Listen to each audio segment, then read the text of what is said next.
All right, welcome everybody. And nope, not a word. Good. Odo's here. We know we have good sound because Odo's here. We good. All right. Welcome everybody to this year's Predcast. So this is probably going to be the last one for this year, at least. But a show where we talk all things Predecessor, and we try to keep you guys updated, but we've had a hard time getting everybody together more consistently. We got a lot of stuff IRL going on, but we're here anyways. We're here excited to talk to you about 1.2 and portals and Yin and Winterfest and battle passes and a whole bunch of stuff. But before we get all into that, let's introduce ourselves for the few people who might not know who we are. Let's go from how they see us from left to right, then me. So we'll go F6, then Pinzo, and then myself. What's up? I'm F6. I play video games. I like to play Pred. And I stream over on Twitch every once in a while whenever PCC is not around the corner. But yeah, I do some shoutcasting as well. You get to see it on December 14th and 15th when PCCX goes live. But other than that, I'm just here with the Predcast and the boys. PCCX. All right. I can't wait till like PCC 30. That'd be great. 30? It'll only be 20 years from now. 20 years from now. PCC XXX. Yeah, XXX. I'm Pinzo. I also play video games. Do occasionally play Predecessor.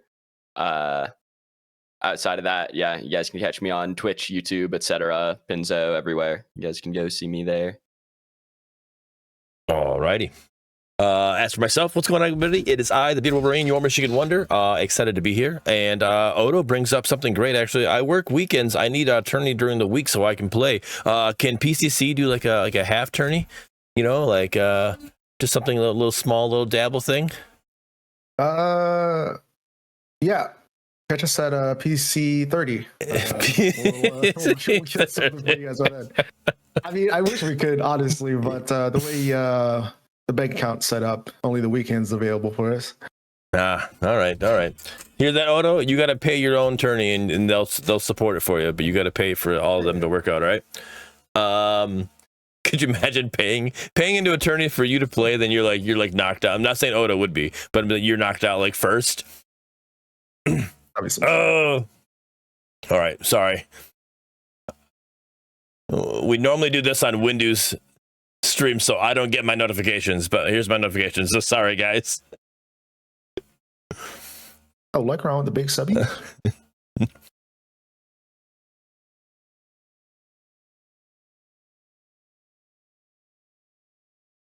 My apologies, and I have no way of muting it in this situation right now. But anyways, Lacron, thank you so much for that. I greatly appreciate that. So PCCX. Okay, first let's talk about 9. We didn't actually talk about 9 last episode, I don't think, right? That happened after our last episode.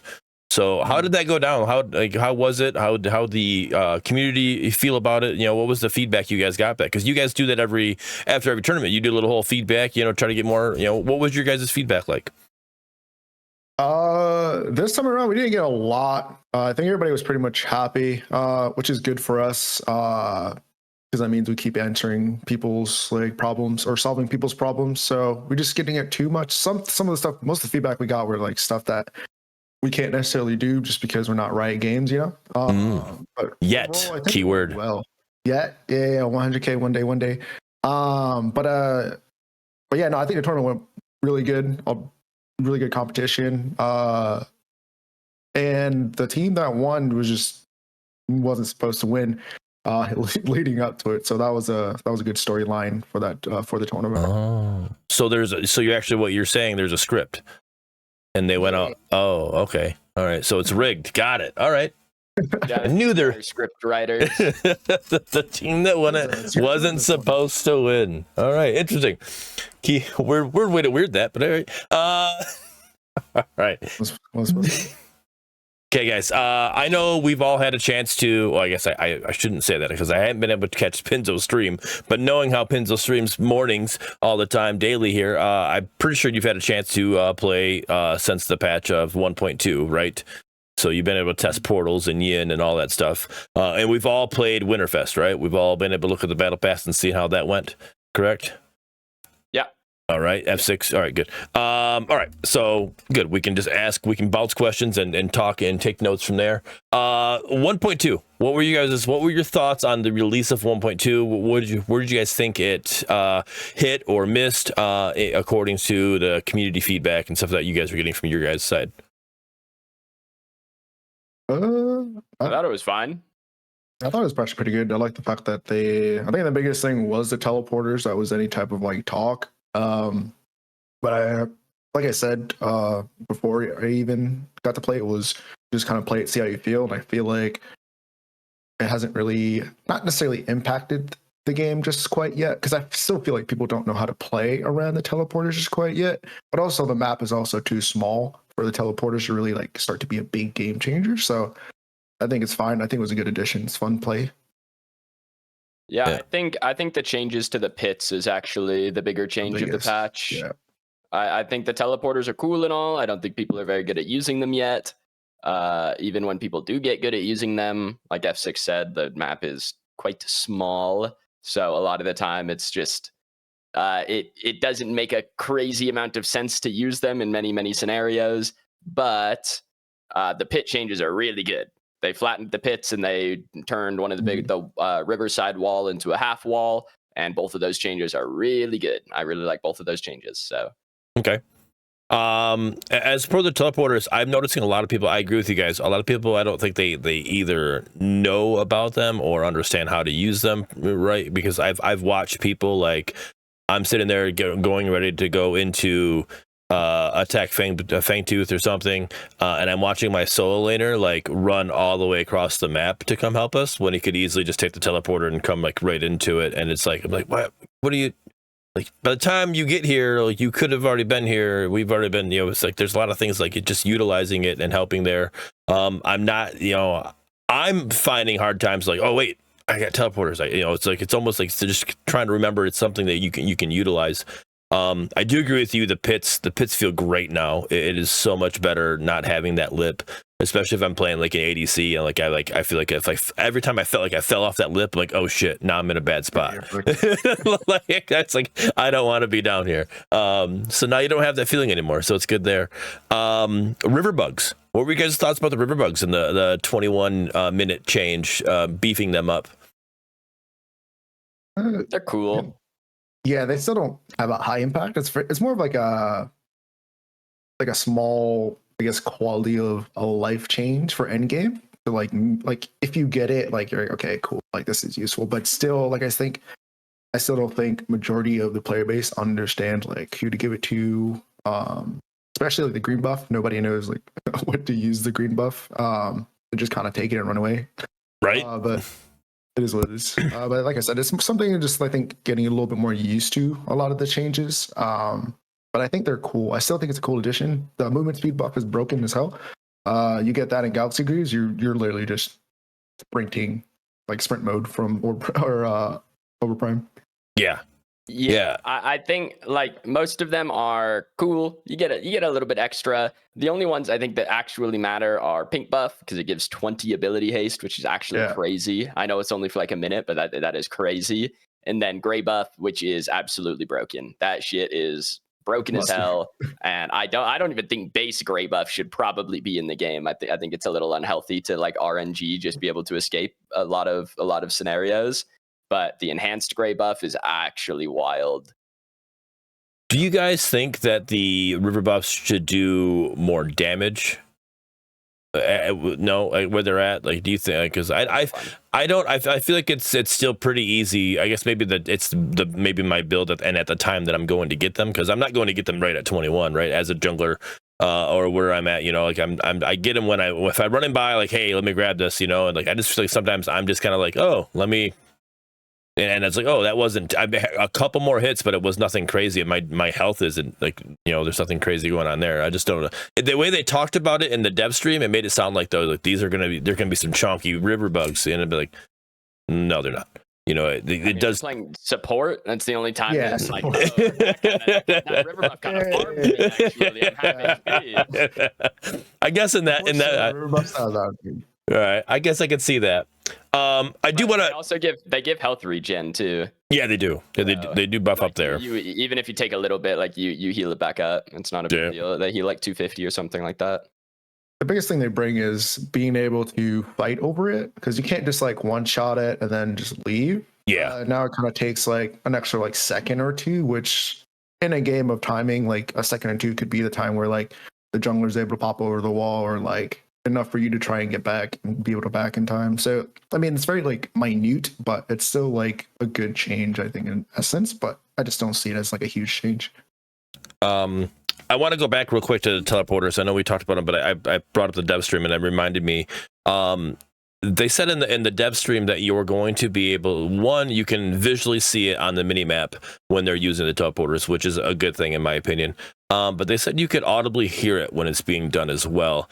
And I don't hear it. And I don't know if that's a bug. I don't know if it's not turned up enough. I don't know what's going on, but I feel like I should be able to hear like, whoa, somebody just flew over the top of my head. Like, I want to know when somebody's using a teleporter. I think it should be a lot, in my opinion, to make it a better thing. Because I didn't like teleporters in Overprime and all that stuff. Like, and I get it's in all the games. All the games have it, so you should have it in this game too. Like, fine, if that's the argument, for sure. But like, I feel like it should be like a ping, like the wards. Like when you put a ward down, somebody pings, like you heard it, like, oh wait, what am I looking at? You know, right? And it should bring your like attention, like, oh, let me look. Oh wait, somebody's on the teleporter. Got it.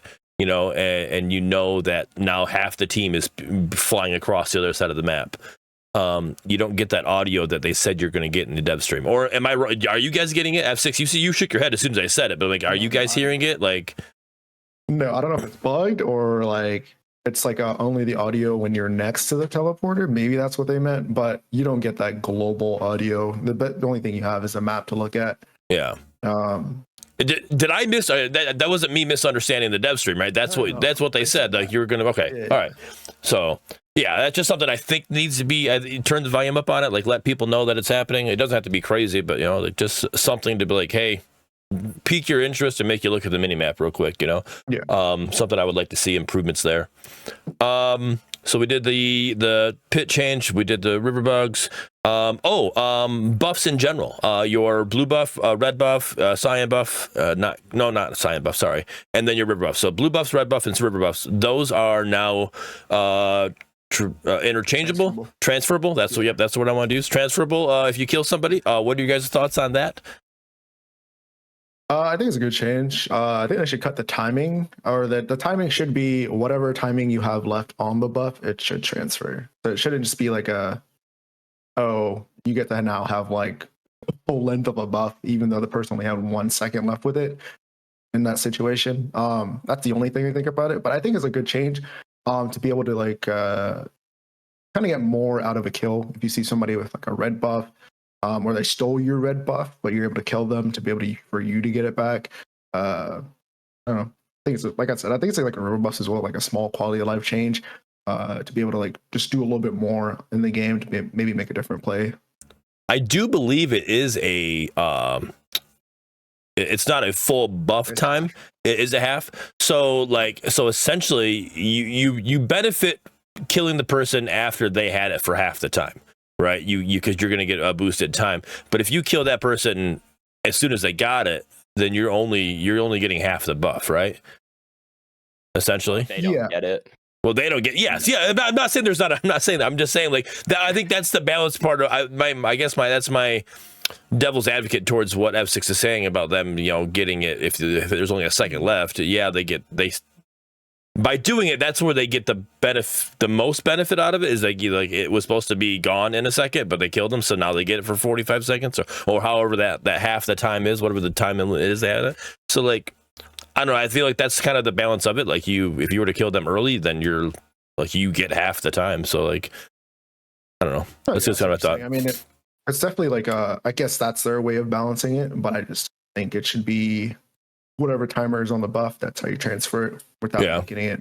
Because I think we're going to start to see it a little bit differently once people start to get used to it and understanding it. Because I think a lot of people right now still don't even understand you can swap buffs, and they're just like, oh wait, why do I have a red buff here? Like I just got a kill, but why do I have a red buff kind of thing? So I think a little bit later on down the road. Okay. Now, Pinzo, I've been waiting to ask you this question.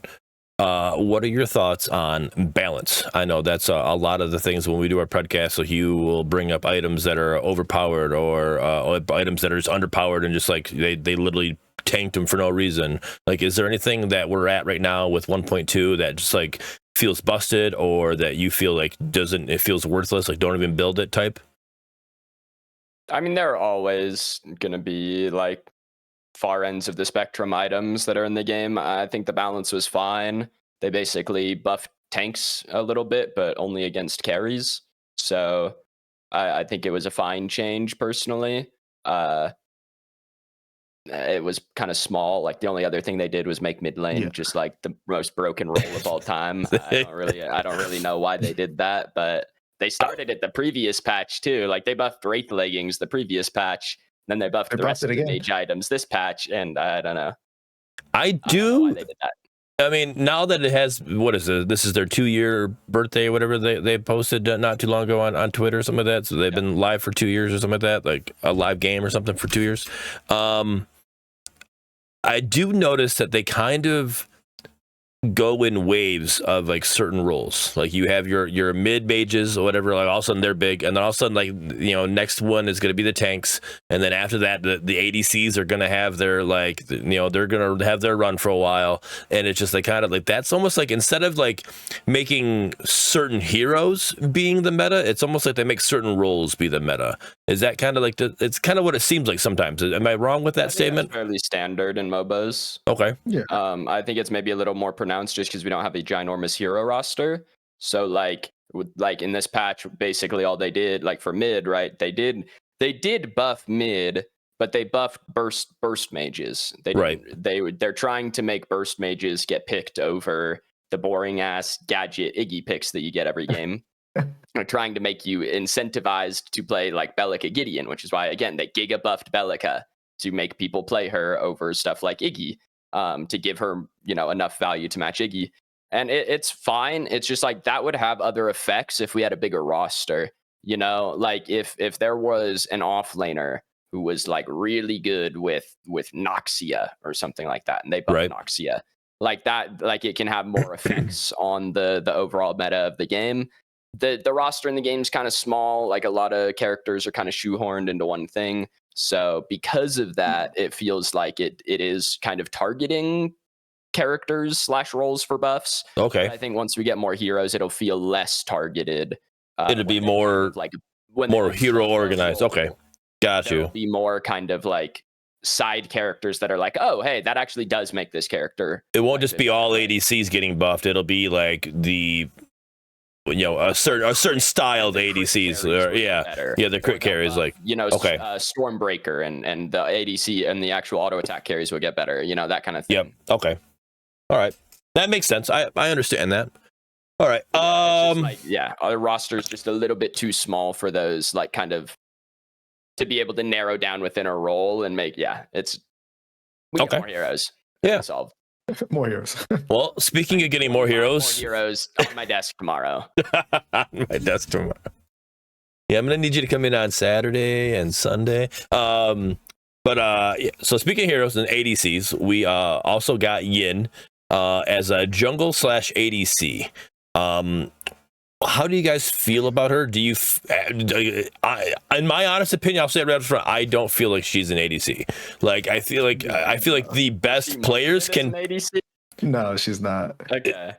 What do you mean? I mean that's what it is in the patch notes. Jungle. In the patch notes, it says jungle / ADC.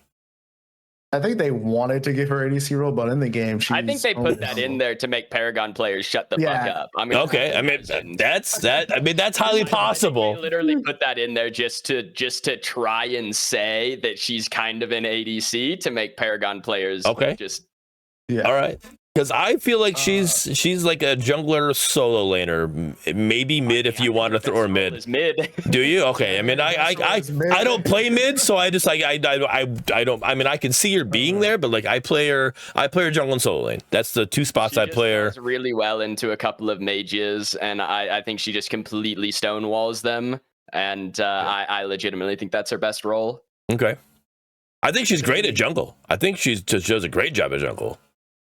She does a great job at jungle after like 2-3 items. She's a very late bloomer in the jungle, though. That's the problem. She has good clear for the majority of the game, but she does 0 damage for about the first 15 minutes of the game. Oh, that's for sure. That's for sure. Until you get a couple items on, you're not really doing much. But again, that's where you're like with a hero like that. I guess it fits my style. Like when I'm playing like a Sereth and her are like my two that I would compare to that. I go around. I'm farming up and I'm getting my 2 items I need, and then I'll go out and start doing what I need to take. If there's a good gank, I'll take a good gank. But I mean, if there's not a good gank, I'm sorry, I'm farming. I'm gonna scale better late. Let me get my farm and go from there. But I think her clear actually is pretty good, especially with her E. You put her you get an E and which one is it? The blue arrow Stormbreaker. Is that the one? Her cleave with that Stormbreaker every 4th hit, like she's clearing waves pretty quick. Even in solo lane, she's clearing waves pretty quick. Like it's like I feel like her clear is pretty good. It's just the damage. I agree with you. Like it's not the issue. No, it's the damage later on. But like once you get a couple items on, quite good. I think it's she really needs like level 9 and 2.5 items before she feels like a real character. Yeah. It's like the difference between her and Sereth, like, because the 2 characters you brought up is Sereth could kill you level 2. Like, if I see a Yin level 2, I'm kind of like, oh, it's a Yin. If I see a Sereth, I'm like, damn, okay, I probably need to respect this a lot more. But yeah, I think if they give her a little bit more early game, I think it'll help her, I guess, be more balanced, to be honest. Because I feel like she's not even able to be like prioritized with anything. As like for mid lane, like Pinzo was saying, she's just with her R&B to be able to deflect certain things. Like she stops like a lot very of niche mid counter. Yeah. To Howitzer, like almost exclusively, in my opinion. Then her R&B to me, like I don't even use it as a. I mean, I try to occasionally, but I use it mainly more on the to just do AOE damage. Like the actual reflect time, it's a skill issue, 100%. I'm owning up to it right now. It's a skill issue, but I feel like it's not even it's so quick. Like the timing of it, like you literally have to have that reaction timing. And I'm an old man. I don't have reaction timing like that. So it's like, damn it. Like okay, like well, I almost like I don't want it to be as long as a Grim Bubble, but I want it to be like, hey, like make me either force me to like bait it out like with a Grim Bubble. You try to bait out a Grim Bubble with a Richter hook. You act like you're gonna throw it, and then he bubbles, and then all right, well, hey, we baited that out. Now we're good to go for however long. And then it's like, I want like give me some kind of counterplay to it. But like I feel like if you're not alting, her R&B is just pointless. Oh no, I mean no, not pointless. Sorry, it does the AOE damage, but there's no like the actual reflect or whatever it is. Is that reflect? The actual, to use. Yeah, it just like to actually get that timing down to actually do what needs to be done with that. Like I feel like it's just hey, you're doing AOE damage. That's what you're doing out of it. That's what the R&B is for me. Yeah, I can see it, but it's broken if you know how to use it correctly. Like you can even like throw back like Decker stun balls, Gideon's R&B. It's actually pretty useful in a lot of scenarios if you understand those certain matchups that you're looking for. Is it? Yes, it is hard to time. It is hard to time. Is it broken? Are some people using it correctly? And it's good.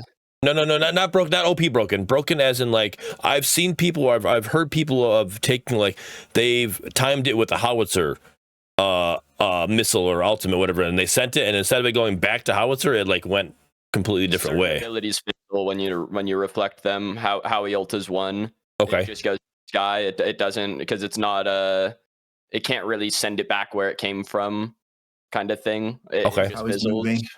Yeah, I don't know why Howie ult is a weird exception on it just fizzles the ability if you reflect it. Yeah.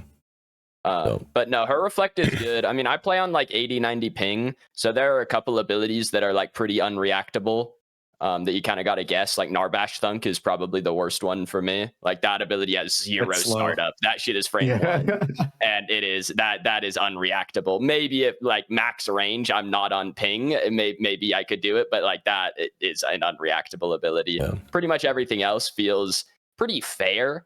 As far as reflect timing goes, there's some things that are super easy to reflect to where it's just like I don't even throw them at Yin. Like Richter Hook is probably the easiest thing to reflect in the entire game, and it's just like you can actually reflect that. Well, it blanks it. It just right. No, but it stops it. I even think I didn't know if it counted as a projectile. I mean, it is. I mean, by definition, yes, I get it, but I don't know if the game's coding would count that as a projectile. Hook the Richter. It just stops the ability. It blocks it. Could you imagine like that hook is so slow? Like that is. I don't even throw hooks at Yin anymore. Like it is not worth it. I don't know if you'd want to do that. Like you reflect it, so also now you brought Richter to you. Like no, I didn't want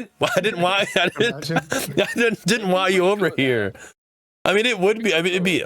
If you knew your team was set up for it, like, hey, like, all right, hey, we're going to bring him into us. Like, he thought I was bringing him to me, but we're going to bring him to us. That'd be crazy. But no, like, things like I think she absolutely, like, dumpsters Revenant. You can just never eat a 4th shot from Revenant, which I think is crazy. You reflect 4th shot back to Revenant for, like, 1,000 damage. It hurts. Yeah, I played it in a script. I'm just gonna have to practice really hard on this 4th shot to Rev, and he was big. He was like 10-0. Okay, we were getting shit on in the scrim, but he was like 10-0, and I reflected a 4th shot. He was like 75% HP, did 1,200 damage, like almost killed him. And I was like, okay, like that was awesome. That guy there you go to play.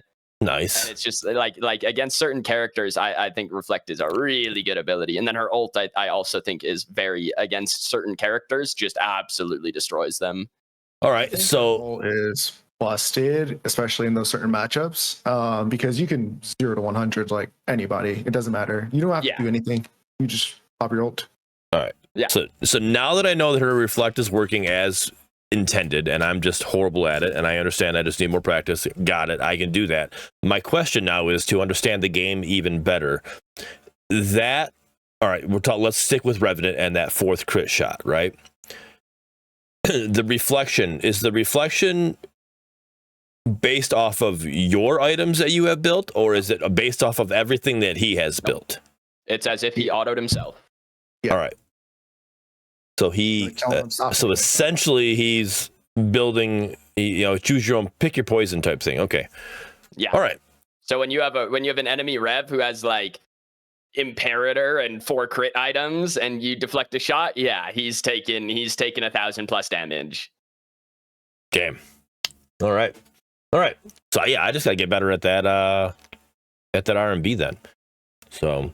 All right. I mean, it is like, again, there are some things that are like pretty unreactable, but it also has a real, the reflect itself has a really forgiving hitbox. Like the hitbox on the reflect itself is ginormous. Okay. So you can actually you can reflect certain abilities after you get hit by them, which I think is really goofy. Gideon right click, you can actually reflect after it hits you. Weird. Which I don't know if that could be a ping. That could be a ping issue. I do play on high ping. I've never actually seen it. I did it. Yeah. I don't know, twice in a scrim. I was playing against Gideon, and it hit me. I would reflect, and it would damage me and shoot it back. And I'm like, okay, man, like whatever. Who cares?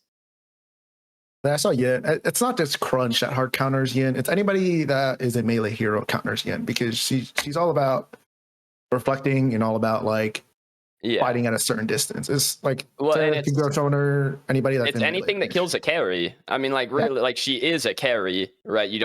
I don't play her in the carry role, but like her play style is carry. Like anything that kills a carry is going to kill a Yin. Like it is just that easy. She has 0 self peel. She does have a pretty decent movement option, but she has 0 self peel on top of herself. That thing is OP. That Q is if it was. You think her root is not a peel? Even better. Her root's not a peel? You said zero self peel. I'm just like, and again, this is me. It doesn't actually peel people off of you if you use it as a route. It's a good movement option, but you have to use it to get out. Like if you hit someone with it, like if you're fighting a crunch and you use your Q on him instead of to get away, you're all in. Yeah. Okay. In that sense, yeah, I can see that. Yeah. I mean, it's not like a Murdoch shotgun, right? No. That's like a get off me tool. Right. You can use it to get away and to space out. And that ability is really good. I mean, I don't even know what a comparable ability is. Yeah, especially if you're able to use it, if you're able to like hit a wall or whatever, and get max range on it. It's the ground is just so unfair. The way that you can get away with it when you have nothing to latch onto, I think is a little whack. I think you should have to hit a wall with it or aim at the ground. Aim at the ground at a certain spot. Yeah. No, I agree with that. Just look forward and then it'll just target. Yeah, you can aim up and it just kind of like. The worst one is that if you're in mid at the river buff, you can just aim through the fog wall and press Q, and it'll grab the ground in the lane and toss you up through that fog wall. And that I think that one in particular is pretty ridiculous because it like gets you to your tower line. Whereas if you have to latch onto the wall on the side of the river buff, you would end up on the top of the ledge rather than in your freaking tower. And it would give it a little more counterplay.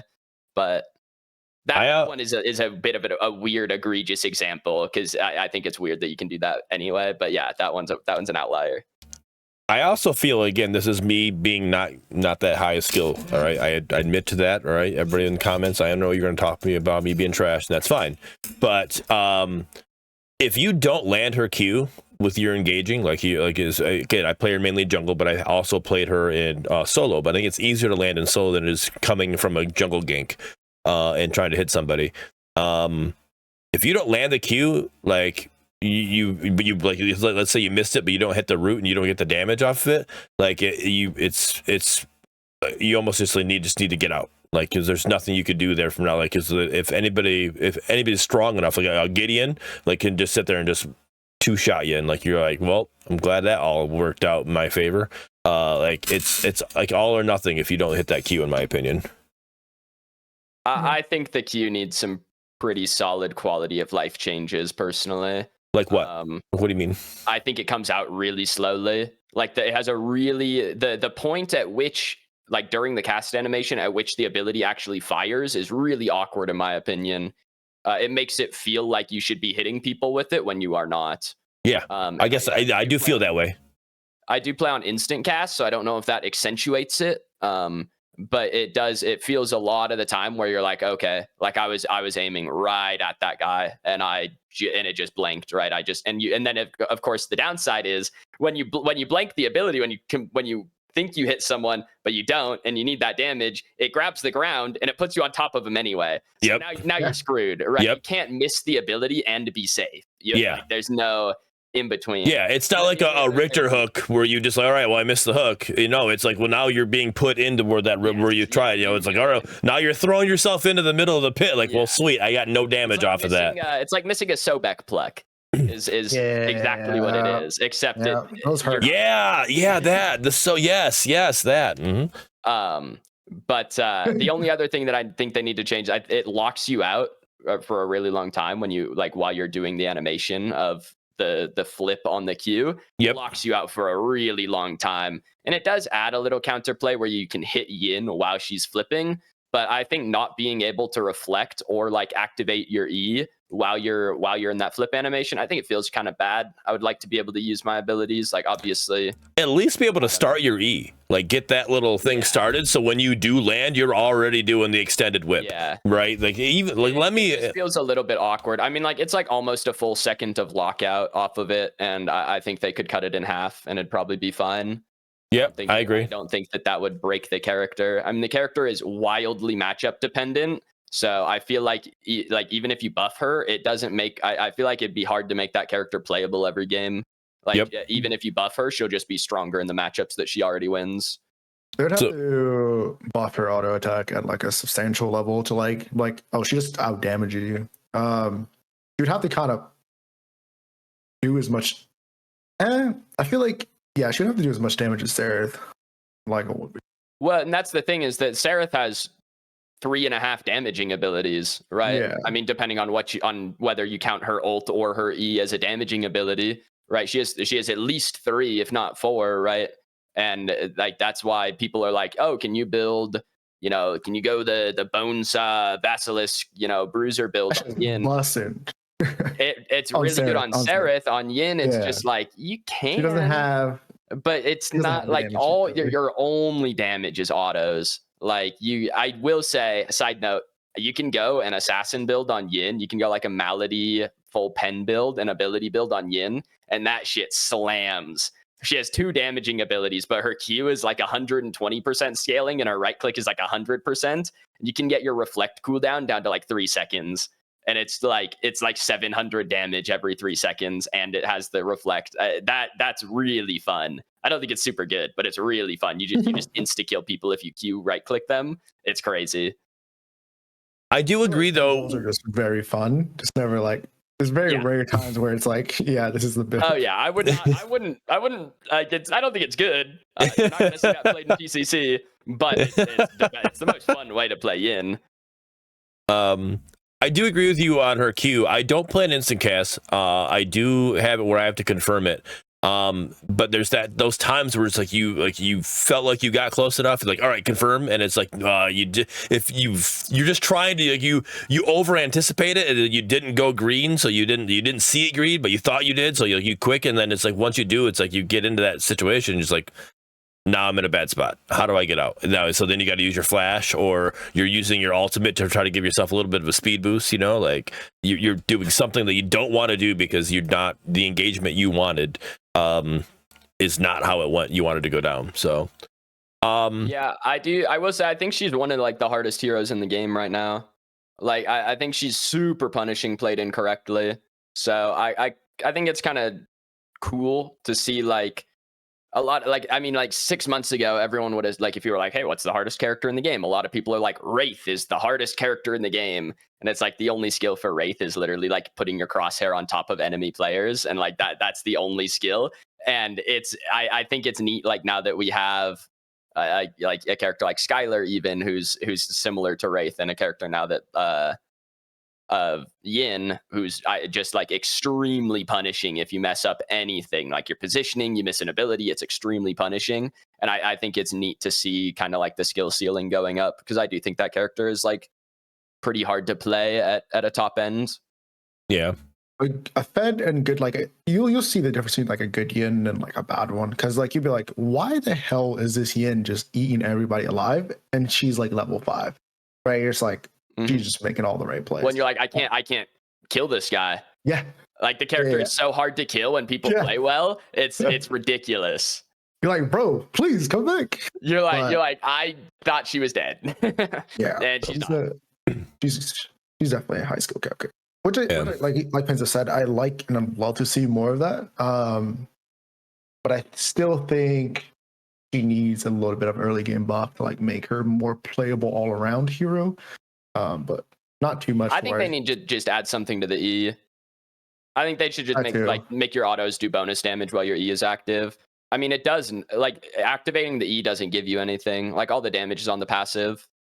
I mean, but doesn't it do damage based off of health or something like that? Like the passive does. Having the E active only increases the range. It doesn't it doesn't activate the bonus damage. Okay. It's like your passive. And having the E active heals you, right?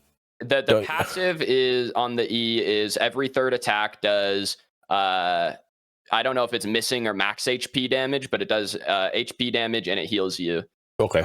Every third attack, but it's a passive, so even your normal short range autos will have that passive tacked onto them. Okay. So I don't know. You could make it do like bonus damage to jungle minions or something like that, even while it's active. Give it an extra, 5 or 10 damage per hit to jungle minions or something like that while E is active. Yeah. I don't know. No, I agree. I would like something like that.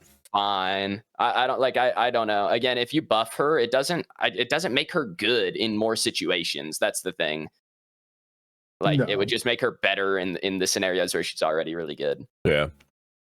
And going back to the high skill side of it, when you talk about Wraith, I think Wraith was that hero until MT came out with this video and exposed all the Wraith players. And so that was. Don't cheat and you don't get exposed. I don't know what to tell you. I can name at least 2 cheaters right now that are in Paragon that are actively playing the game. So, I mean, I still think Wraith is one of those characters like that's still at a high skill gap. he is, but it's not like a character. I'm trying to think like Zed from League is like mechanically a difficult character to play. You have to click a lot of buttons. You have to be standing in the right spot. You have to click your buttons in the right order, that kind of thing, right? When we look at like a mechanically demanding hero in Pred, it's just like, oh, this hero you have to aim on. Right. See, I feel that's like one of the hardest heroes in Pred. And I think it's really, I don't know. I just think it's a little goofy. It's a little goofy that's our version of a hard hero. Again, this is getting preface this with my skill and the lack thereof. Yeah. I feel that Yin actually is easier to use than somebody like Crunch. Like Crunch to me, like and knowing what combo to use into certain situations, like, hey, I want to use my knock-up. Hey, I want to use the cleave. I want to use the whatever his empowered ability. There's 3 different combos that you have to do to know which one you're doing to get that exact combo going. That button mashing, from what you're saying with Zed, that's kind of how I feel Crunch is for me. Like I have to, like, it's just knowing what order of these buttons you have to do in this situation and in this timing. I think what it comes down to is skill floor, skill ceiling. So like skill floor is how easy it is to pick up a hero the first time. Like how well can you play a hero the first time you play it? And then skill ceiling is when you absolutely max out everything a hero can do. Okay. What does that look like? And I think Crunch's skill floor is maybe a little higher and Yin's is a little lower because at a very baseline, Yin has an ability that makes her autos ranged. Her right click is just do damage in front of you, right? Because you don't have to care about the reflect. It's just do damage. Your Q is just a movement tool. You click Q and it pulls you somewhere. And then your ult is just like a movement speed buff. I mean, you don't even need to click R on that character, right? At a very base level. So at a very base level, all you have to do is auto attack people. And then you have your Q as a movement option. So at like a super skill floor scenario, like a Yin is, I would imagine, is an easier character.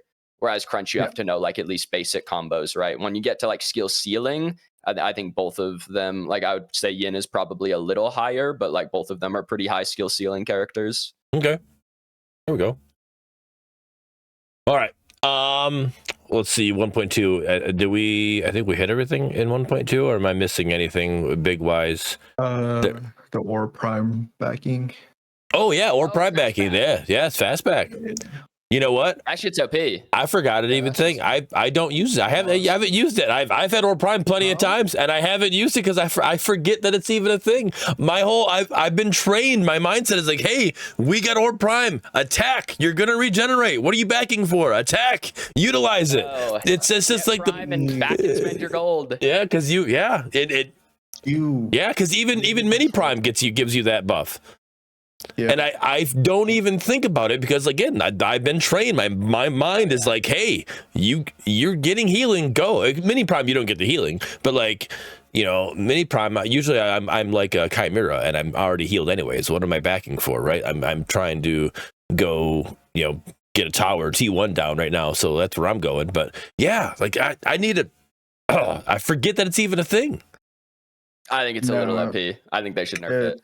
Not a little bit. What? 8 seconds to 4 seconds? How does it? 4 seconds of timing. How does it look? I'm saying it's so hard to kill people after they get prime. You just base in pit, and then you're gone.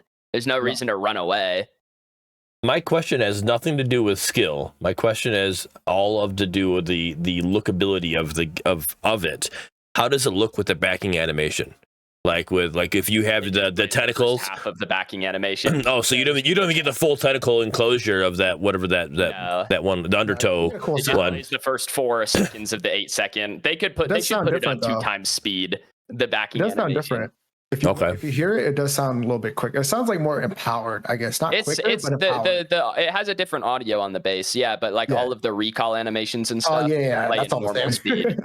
Okay. It's They kind of should, weird. they should just set everything to 2x speed when you're basing with Prime. Yeah, because I would think that those tentacles like moving quicker would be pretty cool to see that. It would actually be kind of like nice little. They'll probably break the fucking game. Let's be honest, boys. Let's be honest. Yeah. Let's be honest, boys. Oh, the other thing with the fastback is Prime's bugged right now. It's been bugged for the last 2 weeks. That the shit double damage slams. Oh my god. Wait, what? Every raid game, people are telling me, "Yo, let's do Prime after we kill." I'm like, no, that shit hurts, bro. You're like, I'd rather no, go to Primordial not at do this that. point. Yeah, so right now, Orb Prime, Big Orb Prime does double the damage. I didn't know that. It's like almost double attacks. I didn't know that. Essentially, it's double twice the as damage. fast. Okay. Yeah. I thought it was attacking pretty fast because I play Chimera quite often, and with his the Prime's explosion, you can counter that with his E, right? You get to cleanse that, you don't get knocked back. And I'm sitting there like, man, like I look down, I'm like, it's not on cooldown yet. Like it's like why we're not off cooldown yet? Like why am I being exploded back already? I should have had this time to do this. What is happening? Prime uses its abilities about twice as fast, and because the abilities are so much of its damage, like missiles specifically, it's like so you cannot pull Prime if you can't out heal it. You can. I'm telling you, honestly, I don't hate it. So the payoff for getting fast backing is they're double the speed. 25% of what it is right now. I can see that. I think it'd be fine. Right now, I do like it. I think it makes it gives the team that's trying to contest Prime a little bit more of like an ability to do so, just because they do actually take damage from the buff. But I think it's a little too much. I do think it needs to be reduced. Just because it's like missiles are like undodgeable damage, right? Yeah. If you don't have a steal on your team, it's that's what I try to reflect. I try to reflect that with R&B with Yin. Yin right click. It does the same thing as it does to Howie missiles. It just tosses them into the sky. I try doing it. My timing's off. Again, I'm old. See all the gray hair? Like it's just like so if I time it right, I can do it. If you Yin ult the Prime missiles, they'll still hit you when the ult ends. It'll hold them, but if you don't deflect, really, they'll still hit you. Yeah. That's crazy. Okay. So you can't save your whole team with it. Damn. You can't deflect all the missiles. They take too long to hit you.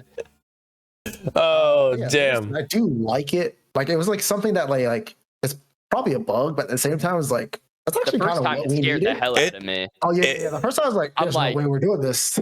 It sounds like it. I'm sitting here and I'm hitting it, and then it missiles, and then I'm like reading chat. The enemy team's wiped. I'm like reading chat. I look back 3 seconds later, and there's missiles again, and I'm like, only 2. I'm like, does Prime do missiles twice in a row now? Like what is going on? What happened? It sounds like it's a coding issue. It sounds like because they coded it for when you kill it, you get 2 times backing speed, right? So it's almost like the 2 times attack speed, like that's the payoff. Like it's like something happened. They put the double 2 times in there for whatever reason, and now it's 2 times attack speed, so you get 2 times back speed. I'm pretty sure I asked about it and they said it was a bug because many. Oh yeah, I'm not saying it's real. Yeah, I'm not saying. But if they reduced like either the damage or the speed by like 25%, I would say keep it. I don't mind. And I would say do the same thing for Primordial Fang, because I feel like objectives are so easy. Primal Fang is different though, because it does true damage. Like you can't tank Primal Fang.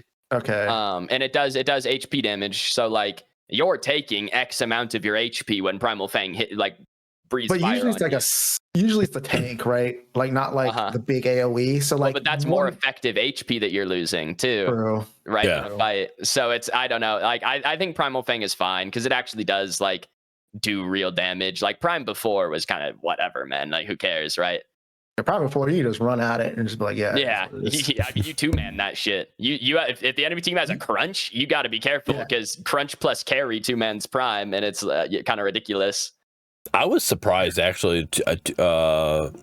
Me and somebody else. Somebody I wasn't expecting to. It wasn't a tank, and it wasn't the jungler. They didn't have the smite. And I was the ADC. I can't remember who it was, but like we 2-manned the primal. I'm like, what is? I mean, I wasn't expecting to do this. I was hoping the team was going to show up, but we ended up just getting it anyways. Primal, and I'm like, that's interesting. I wasn't ready for that. But we did Prime carry. You shred objectives. Yeah. That item needs to be nerfed. We did Prime as well, and I can't remember who it was. you can solo Prime if you have Liberator, but you have to pop your cleanse and you have to be playing Kira. She's the only one that can do it because you have to dash. You have to get the power from your dash. I don't think the other carries can do it. Okay. But Kira can do it. All right. So I don't have patch notes open, but I mean, like, I think that's 1.2, right? I know we got more going in, like the stuff that just happened. Like, if they're like No, Bellica those- got giga buffed. I mean, I don't know who yeah. else they buffed directly. Gideon got bug fixed. That character's pretty good now. Good. I mean, what was the bug with always Gideon that it got fixed? His ultimate was his ultimate it was ticking 9 times instead of 10. Oh, So it got like an 11% damage increase if you hit the whole thing now. okay. Just the same thing they did with Gadget whenever. Yeah, it was the same bug that Gadget had. Got you. Okay. All right. Yeah, I think the patch was good. I like the balance of the patch. Like buffing Bellica as much as they did is a little awkward for me personally. Okay. But that's the only one that's a little bit of a question mark. Well, that's one thing I can give the devs credit. You know, I feel like besides when they and it was to be expected for at least for us people that are a little more knowledge about development of the game and that follow it as hardcore as we do, but like to the general player base, maybe they're not understanding it, but like the devs have done a really good job, in my opinion, of balancing this game all the way up to that 6 item in rework. And when they did the 6 item in the reworks of that, like that became a balance issue, but that over time they've gotten back to this spot. I think we're in a good spot. Like there's heroes that like you don't like, hey, this is not a hero you're probably going to see in PCC, but it's a hero that if like we're playing, like there's like if F6 is going to play solo lane, all the solo lane characters he wants to use, he could use them and be like, hey, this hero is viable, right? And it pins all the mids, like this hero is viable, right? There's not a hero that's like, hey, this hero is just, we can't play it. Or there's not a hero, I guess, sorry, I don't want to say this too. There are your strong heroes, you know, that are like, hey, this is meta, but they're not like crazy meta. Like, hey, this is the only hero to pick. You can't pick anything but this hero because there's no counter to this hero. Like all heroes are viable. And I feel like they've done a great job with that. Now, I think there are a few outliers on the top end right now, but like I don't think there's the only character that I would maybe say is like I wouldn't recommend right now is like FaZe Kalari are probably like the 2 characters I'd put at the bottom. And even Kalari, even Kalari in higher ranks right now is starting to get played a lot more. Like that character is actually not that bad, but I wouldn't recommend her if you're like a gold player. Yeah, I don't recommend her anyways. She's too hard to get value out of, but people at the top end actually do like play it well, and it seems like it's pretty solid. It's about understanding what the hero is meant for. I think. Well, it's about like I said, I think playing differently. A lot of people play Kalari like the same way you'd play like Feng Mao, and you can't sit in the same spots on Kalari as you do on Feng Mao. And it's just like Kalari is literally her own play style. Like there's not another character that plays like that in this game. So. But I think it's because the way they balance in very minute changes.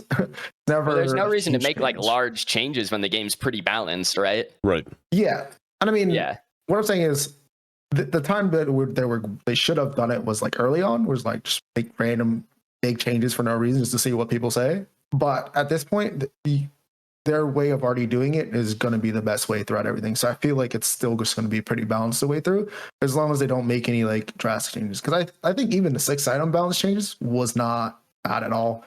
Like for a whole entire like itemization scheme coming in, I don't think it was bad at all. I think like, yeah, there was a few outliers, but that's to be expected.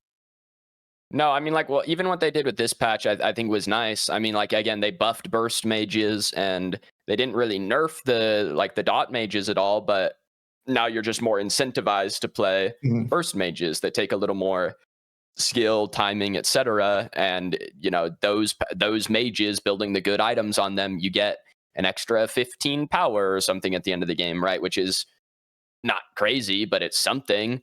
And it's like, there you go. You know, you're incentivized now to play these but it's not like, oh, this is actually the most broken thing I've ever seen in any video game ever, right? And most of it was through itemization. So Yeah. it also reflects into those kind of like damage over time, kind of like very slow paced mages. They still use some of those items, but most of the items that like really benefit was like overall towards the burst. So it wasn't like oh yeah, we don't care about mages. It was like okay, everybody got buffed, but some people are going to see a rise just through itemization. Yeah, I think like the one role that's hard to do that in is carry, just because like the vast majority of carries are building the same, 6-7 items every game. Yeah. So you can't really buff a subset of that class by buffing items. Like Sparrow is like the one character, right, that uses different items if they're good. But yeah, it's just a little bit awkward to buff the carries specifically right now. But that is, I think, like Murdoch is one of the very few outliers right now. I think that character is very, very, very good. It's my boy. He's always been my boy. Even his passive is ridiculous. His passive is just. You could nerf something else about him, but it wouldn't make him worse. That the passive is actually what breaks him. I would say his passive is more aggressive than it is. It is. Unfortunately so. Like your quiver on that character is just ridiculous. Even without quiver, his passive like in lane is just so annoying. Like boom, like level 1, it's just like every 3 autos he's hitting you for 65, and it's just like okay, you can't outrange him from that was one of my TikTok videos I posted a while back ago. It was TikTok. I wasn't even here 6 years ago, dude. Come on. No, as I posted a while back ago, and I think I had a Quadra. I didn't have a chance of getting a Penta. I'm not getting my skill. But I had a Quadra off it, and then somebody's like, "Man, what's your build?" And it was Quiver was definitely one of them. Like it's just like I can't remember what all it was. It was like Vanquisher, Sky Splitter, Quiver. Onyxian Quiver. Not Equinox or Equinox. So I mean, Quiver is just pretty. That like the way that it interacts with his passive is just like a little unfair. And I if they want to keep it interacting that way, that's fine. But you have to nerf the passive. Right. Just make it an overall longer cooldown. Like if you just keep it a base cooldown, I think it could be a longer cooldown. I think it'd be fine if you nerfed the pen on his passive as well. It's 35%, which is pretty nuts. Like on Murdoch with Quiver at like level 15, I mean it's like every 2 autos you're getting, and if you have demo on top of that, you're just getting 65% pen or whatever, 70% pen, however much demo is on those autos, and it affects your side shots, and it's just ridiculous that you're allowed to get that kind of penetration on a character like that consistently. Yeah. All right, so we talked about heroes, we talked about a little bit about items. I mean, there's no like items that are just like, hey, this item's broken or whatever. Like balance wise, there's still some broken items. Which ones are? What ones? Bonesaw's up there. Bonesaw's back up there. Okay. Bonesaw's a little egregious at the moment. Demolisher obviously still where it's been. Azure Core also very be broken OP. As long as his passive is like that. Yeah, I mean, as long as you're incentivized to build mana, then yes, that item will be very good. Those are maybe my top 3 at the moment. Okay. But demo's always demo has never changed. That item has always been what it's been. So we exited, we entered 1.2 with a, what's the word I'm looking for? A map color change or whatever. It wasn't like there's no map changes, but the map lighting change, with we had our Shadowfest map, going on, and then we got blinded because we got brought back to the original lighting of the map, and then now we're being blinded again because we're being brought into Winterfest. What are your guys' thoughts on the Winterfest map and how it looks? I think it looks better than the original map. I don't know about that, but I don't dislike it. I think it's fine. I mean, I'm pretty neutral. it doesn't. The Halloween map was a little annoying because it was like actually kind of hard to see some things. But the Halloween map or the winter map, I'm pretty neutral towards it. So the biggest thing for me is I'm able to see my damage numbers easier, and I'm also able to see like the fog wall is not like the blue makes it less like weird to look through the fog wall. So like the fog wall looks clear, so it like makes it seem like I could just have vision through it. Obviously, there's still that line of sight thing, but I don't know. For me, I think it's better. But yeah, I mean, I don't have any complaints. I just it's cool. I like getting things that change throughout the year. So I like the idea. I don't know. I don't think it's like groundbreaking. It's just kind of what not groundbreaking. You know what I mean? Like it's fine. If I had to play on it for the next 6 months, it might be a little annoying. I'll probably have to turn down my brightness a little bit, but it's fine. So back to Shadowfest real quick. I did have somebody in the community say, "Hey man, turn your brightness down to 50%, and you're gonna like it." And I did, and the colors were a little more vibrant. I enjoyed it more. I didn't have the issue of not being able to see things or whatever. At least maybe I wasn't noticing that I wasn't seeing things. So I really enjoyed the Shadowfest map. I much more prefer Shadowfest over OG lighting. But in the sense of Winterfest, I do enjoy. I was giving you a hard time about being blinded just because that's what snowblind is, a true thing. It's like but flashbang first game. Yeah, first game. It's like, what is that? So, but I do enjoy it. I think my favorite thing about Winterfest and the map is when you first start, the Christmas music that plays with it. Like hearing the Christmas music in the game, I'm like, dude, what is? I'm like, oh my gosh. Like I feel like I'm like soundtrack. Yeah, I feel like I'm getting ready for Home Alone 2 or something going on. I'm like hearing the music. I'm like, oh shit! Like we're some shit going down. Like I like this. So I thought they did a really good job with that. The minion hats, I like that. I mean, they had that last year with the Winterfest, but they didn't have the map change. So the hats fit really well, I think. Other than that, Winterfest wise, I don't think anything really changed. Map wise, no. Yeah, game map wise, I don't think anything. I think they should have put like a Santa Claus hat on like Prime and Primal. I think that would have been cool to do. Yeah, I saw some people saying that. It'd be kind of good. They should have just made it a snowman. To be honest. I mean that too. Yeah, let's be real. You're thinking big. Yeah. I mean, I'm okay with that as well, but just again, just something. 6 weeks to get a hero F6. You can't be asking for Snowman Prime. Look, we'll just keep shooting stuff out there, and hopefully something sticks. You just got to keep this 3 years. Winterfest in 2027, we get a get a Snowman Prime. If we don't, I'm coming back to this and showing you that you're a liar. Timestamp it, clip it, ship it. Clip it. But yeah. So Snowman, I like that, Odo. Snowman, Prime, and then a reindeer, like we give the raptors antlers to make him give him a red nose, a little Rudolph. I'm all about that. Like I think that would be cool. If you can't do that, put the little. You already have the red Santa hat in stock. You just got to make it, blow it up, make it big enough to go on top of Prime's head. It's possible.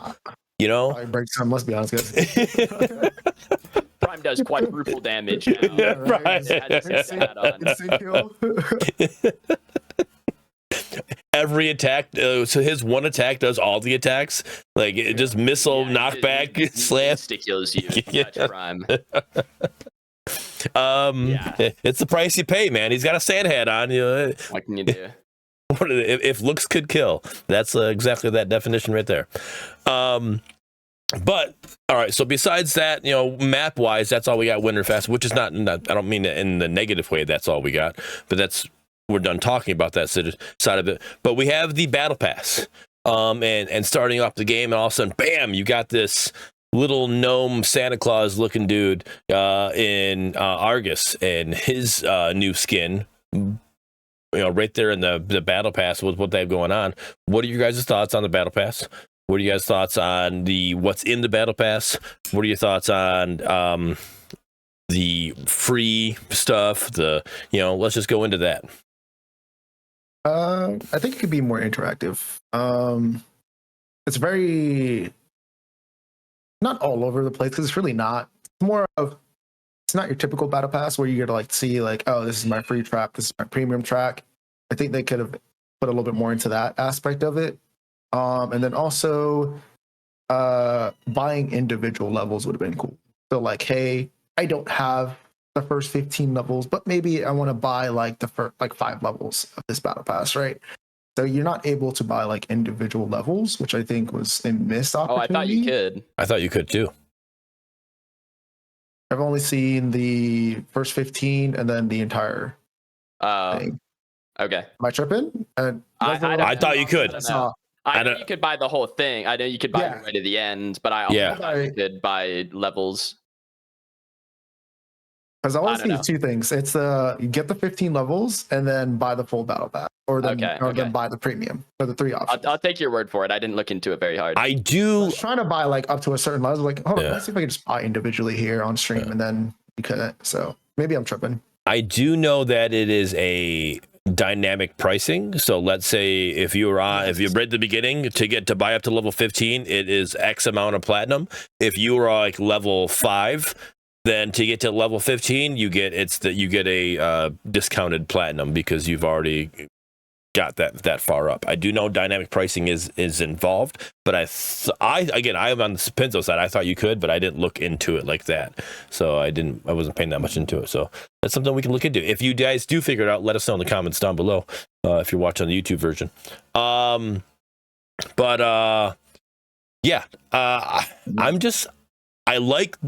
That's what we didn't talk about with the 1.2 spray wheel. You know, you got your you can do your spray overhead and sprays, you know. That's fun. That's fun. That's a blast. I love overhead emotes. That's like, it doesn't change anything in the game, but the fun aspect of it, like, yes, because you can hear it go off when you die too. So that's like I will say you can hear that shit from a mile away. Don't do that if you're like trying to gank somebody. True. That's it. You can hear that in mid lane. You can hear people. I didn't know that on like 2 camp. I don't use it, so I didn't know that. I just like, I don't think about it. It's not until especially if I'm playing jungle, right? So my goal, my main thing, start of the game is I run down to blue buff and I go to put a ward there before anything pops up, right? I wait for a certain amount of time, I drop my ward, and then I go to red buff, right? If I'm there and my solo laner or my dual laner comes up and they put a spray on the wall, then I'm like, oh wait, yeah, let me put a spray. I have a spray. Let me put my spray on the wall. Like, I don't think about it until somebody else does that. I'm like, oh yeah, that's a thing.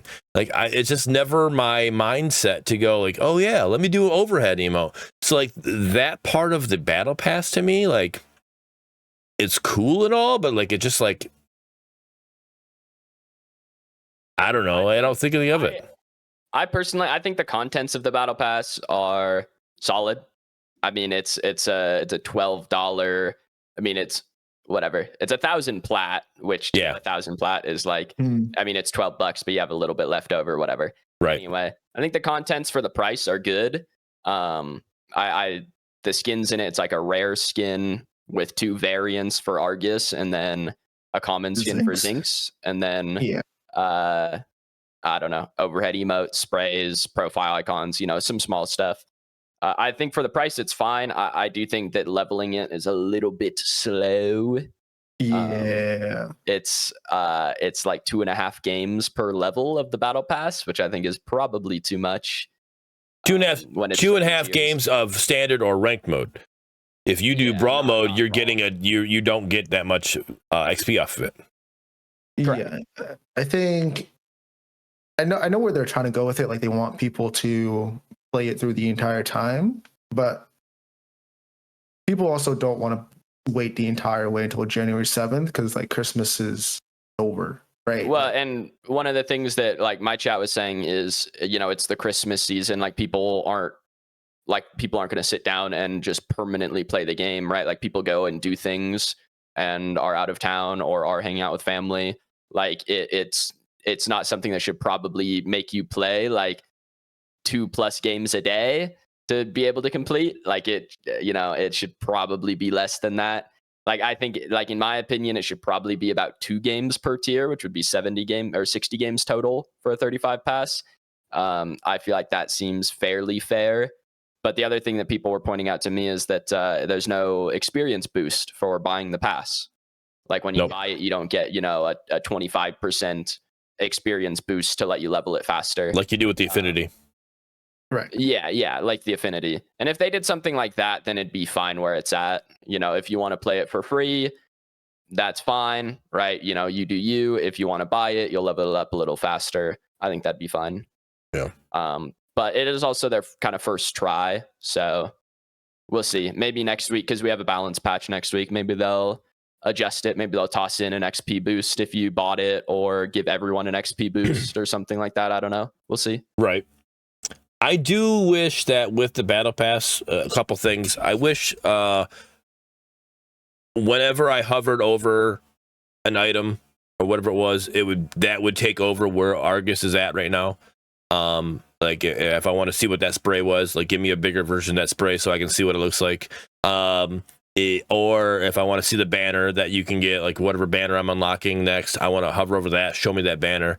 I wish that would happen. And then the other skins, like I want to click on Zinx's skin and see Zinx's skin. I don't want to have to go to the hero tab, go find Zinx, click on Zinx, go with her skins, go find that skin that I have to unlock still, click on it to be like, oh, that's what the Zinx skin looks like. Or even Argus, like I should be able to click on these different skins and have that like, show it to me in that section where Argus is standing, so I can see what that skin looks like in game. Well, not in game, but in that menu.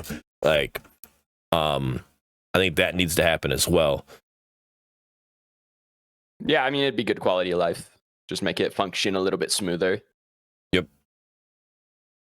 There was something that my go ahead.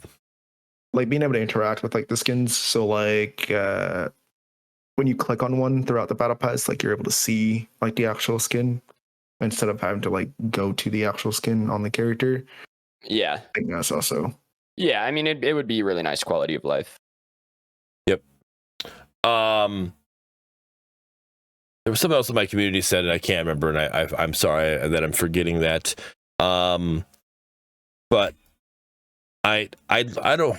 What are you guys' thoughts on the Amber being gifted in the Battle Pass? Somebody was saying that with Battle Passes in most games, Call of Duty, Fortnite, whatever, in your battle passes, you get gifted the in-game currency, which this game would be platinum, and that would be put towards, it would be enough to be able to buy the next battle pass.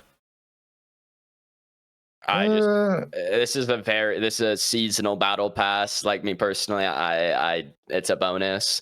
If it was like, they were talking about it on their dev stream, like, ranked season 1 will be like kind of at the end of this season, so like after the next hero we get kind of thing.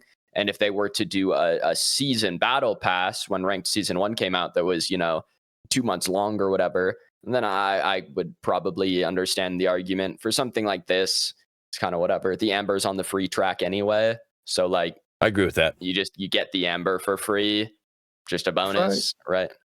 They put in a lot of stuff for Amber, especially in 1.2, like the overhead months. So I think it's okay. I don't think it's that big of an issue.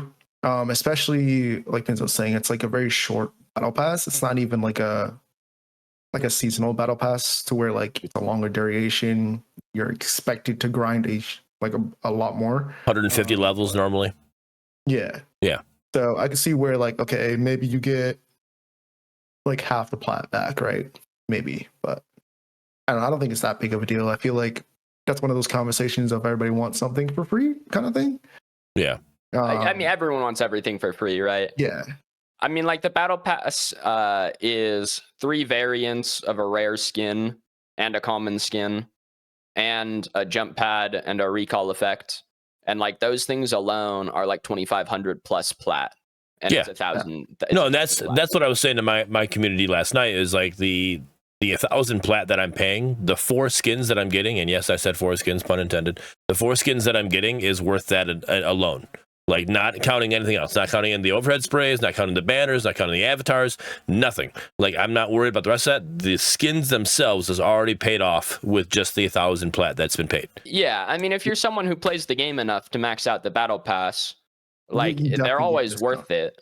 Like if you're someone who you're like, I hate Argus and I will never ever play a game of Argus in my entire life. Like, yeah, dog, probably don't buy it. Yeah, like, save your plat. Not for you. You do you, right? I mean, yep. it's up to it. That's on you, man. You know, who cares? I don't play Argus, but these skins make me want to play Argus. Like that blue Santa looking skin, skins. I enjoy it. I'm like that's a nice looking full beard. You know, it's not like his other skin. His other what is it? It might be a rare. I don't know what it is. His skin that he got released with. Like he's got the mask on, and all of a sudden it's just like short beard compared to everything else. I'm like, why is this one a short beard? So like this one he finally puts a mask on. He's got a full beard on. Like I'm like, this is the Argus I've been wanting to play with. So Dreadlord, thank you, Choice. Listen to you. So they've been listening. I appreciate it. Yeah. I mean, I'm not worried about it. I do understand it. Like I understand where they're coming from. Like I don't think that just because other games do something though, that this game has to do it. Like I don't think that makes it like, you know, like, hey, this is the one and only way that a game can be played. A free game and their battle pass can be done. Like it has to be done this way. Like that's what I was saying. It was fine. Yeah. Yeah, they did. And then next week with the balance patch, we're getting what I'm assuming is a Christmas Twitch drop, and then the Decker skin. At least I don't know if there's more stuff in that patch as well. Skins wise, I mean it'll be a balance patch, right? But I don't know skins wise what else is in there. But that Decker skin that got thrown around, and then I'm assuming there's a new. I'm assuming the new Twitch drop is Christmas based. I don't know what it is, but be a good assumption. I'm assuming it's a Christmas skin of some kind. I don't know what they'd give away. Maybe they give away one of the ones from last year. Maybe the Decker one is the Twitch drop. Like who knows? Or the Kalari skin as well. Well, that was just like playing a game, right? Yeah, never mind. Yeah, they could do a Twitch drop for that, but I don't know. It'd be a little wonky. Right. It's not very good. So not good. Just give away the Kalari because there's still people that didn't get their free Kalari skin. So I mean, the more opportunities to give away free skins. I don't think it would be any of those skins though, because those are currently in a bundle that you can buy right now. So for somebody to go buy that and all of a sudden now it's a free Twitch skin, all I was gonna do is watch somebody but they paid platinum for it. I just don't see. I don't see that being a thing. So I think it'd be something completely different. It could be the Decker one. Is there anyone? I know Pinzel, you don't know this. Be the Decker one. I'm gonna have 1 million Twitch viewers. Right. Give me that Decker skin. Is there any other Paragon heroes that had a Christmas skin that's not in the game currently? People were saying someone was saying there's a gadget one. There is a gadget one. You're right. There is a gadget one. No, you're right. Just regurgitating info. I don't know, man. I didn't play that game. So maybe that's. I knew that's why I prefaced with you wouldn't know this, but gadget one. Yeah, there is a gadget one. I forgot. She's got like a green top with I think she's got red and white like candy striped pants or something like that, or something like that. Yeah, there is a gadget one. So maybe that's the Twitch drop skin. So. That could be it. Yeah, I mean, we'll see. We'll see what all they add. I'm assuming we'll get patch notes this week. Yeah. I think overall though, I think Winterfest so far. I mean, it's only been a day and a half. I think it's been a success. I enjoyed the battle pass. I'm happy they're able to do something with it. They said it's the first one. Like I. Am I wrong? Am I too too simplified or whatever? I feel like last year's Winterfest, that was a battle pass as well. Like it wasn't a actual. It's like an in-game event. Is probably what I'd call that. Yeah. But I mean, you got kind of like that's kind of splitting hairs, but you literally you played the game, you got XP, and it went towards the levels, just like how this one's happening. Yeah. The only thing no option to buy anything. Yeah, okay, so this one's improved version, but it doesn't make it not a battle pass. Yeah, again, I know that it's kind of splitting hairs, but I would call last year's like an event. An event, rather than a battle pass. I don't know. I know if they want to call it their first battle pass, dude, who am I to stop them? Remind me to talk about the fun thing in the menu. Menu, yeah. speaking of the Pred menu, I do enjoy, like, when you're looking at, you have it on, click on the play tab, you're looking at whatever hero they automatically, it's this randomly generated there. Right now, for me, it's Aurora more often than not, but with her winter skin. But in the background, you see, or it'd be this side of him, Argus in the background, right? I like, oh, that's cool. Quality of life, nothing huge, doesn't make or break the game. But because we're in the winter side, I think the minions that run through that little tunnel, if they had the little Christmas hat, that would be cool. Well, we haven't done a Predcast since we got the new menu. New menu, yeah. We're not stuck on the fucking blue ass Fortnite menu anymore. True, that one, yes. See our rank, by the way. We can also see. Yeah. We missed a lot. Yeah, we did miss a lot, guys. My bad. It has been a while. Yes. So let's hold on. It's no longer the blue mobile menu, like a mobile game. It was that was. I didn't realize how bad it was till we got a new one. Yep. Right. Well, it's not even a new one. This is the old one. Well, it is. Yeah. It's better. It's better. They did improve it, but this is the old one. They already had the minions running through the tunnel, all of it. One, I was like, yeah, like whatever, man. It's the main menu. Who cares? And now that we have the new one, I'm like, oh, okay, this actually looks so much better. Yeah. Shout out to Face Guy. She's the one that does all the UI stuff. So all right, we'll get rid of it. There we go. So yeah, that has had the menu that in there has improved and gotten better. That's good. But so Argus is in the background, and in between whatever hero you have generated and that Argus, you have the minions running through that tunnel. I think if they put the Santa hats on those minions while they're running through during this time, would be great in that situation as well.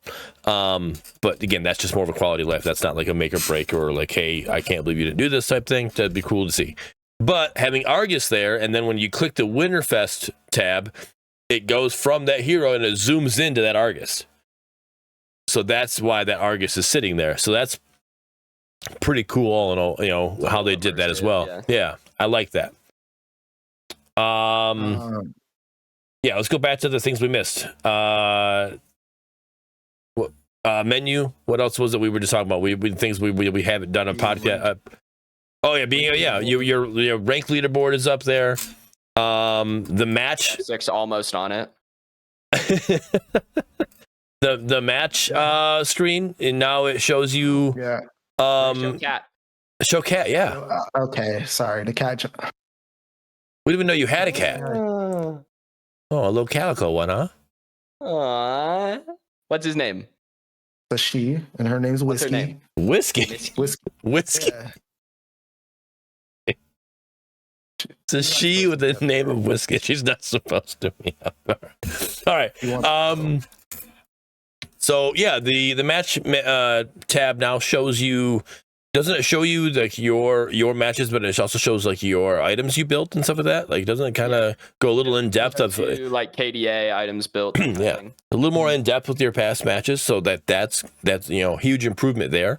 And then what else was there with menu wise? Oh, the effects menu. So you have your effects, you have your overhead emotes, you have your sprays, you have that whole menu going on. You can customize your ping, your spray wheel or whatever, your emote wheel. Yep.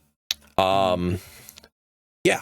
And the fact that you could see the stuff like inside those menus, like you can see the recalls, you can see the VFX on both the recalls and the thingy. Yes. Cool. Yes. I'm contemplating using my Amber for the 2 visual effects that you can get, like the roses coming down and stuff like that. Like, I'm looking at them like, do I want it? Like, I don't know if I want it, because right now I'm so in love with the Undertow visual effects that I just that's all I use. Like, I don't even use, because I have a few of my heroes that are mastered or whatever. I have that master backing. Like, I just I want the Undertow effects. That's what I want. So it's like, do I want to spend my Amber? Like, I have enough Amber. I can get it, right? Like, I've been playing the game long enough. It's like, do I want to? Like, I don't know if I want to. Those effects are pretty solid. They are good. I get it. They are, but like, if I'm not going to use them, what's the point? Like, that's where I'm at. Like, do I want it? Like, I don't know if I want it. So I like the crowd sharing one. I think it's pretty cool. I know it was a lot of fucking amber to be used to even buy. I think the recall was 100K and the Gemini Yes, was 75. Yeah, Yes, that's like, those are the two that I'm talking about. bro. Yeah, those are the two that I'm talking about. I was like, do I want to spend that on that if I'm not going to use it? Like, I think they are good. They look great, but I don't know. So Yeah. Mortgage skin is cool too. Forgot the mortgage skin. Oh, yeah, the Mortgage skin. Our ultimate is pretty cool. I've always liked that Mortgage skin. What I like about the Mortgage skin is the other variants they brought with it, which I know it's just a recolor of those, but like I think they look good. Like those something you can use when it's not, yeah, Winterfest kind of. So speaking of that, I think Mortgage skin looks great. I think the recolors look great.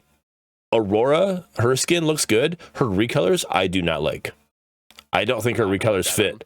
I don't think they fit. Like there's something. It's like the color palette is like they tried to do something different, but it's like it just doesn't like. What is this? Like, it looks off to me. I didn't, and maybe I'm wrong. Maybe I'm not wording it right, but I just when I look at it, it's not appealing. I haven't looked at any of them, so I don't know. But yeah, more of like a Christmas vibes kind of thing. It should be. All right, help me out with this chat and maybe F6. I know Pinzo, you didn't play, so you don't know. But the visual effects in game for Morgesh for this skin, was this something that Paragon had, or was this stuff that Ometa did?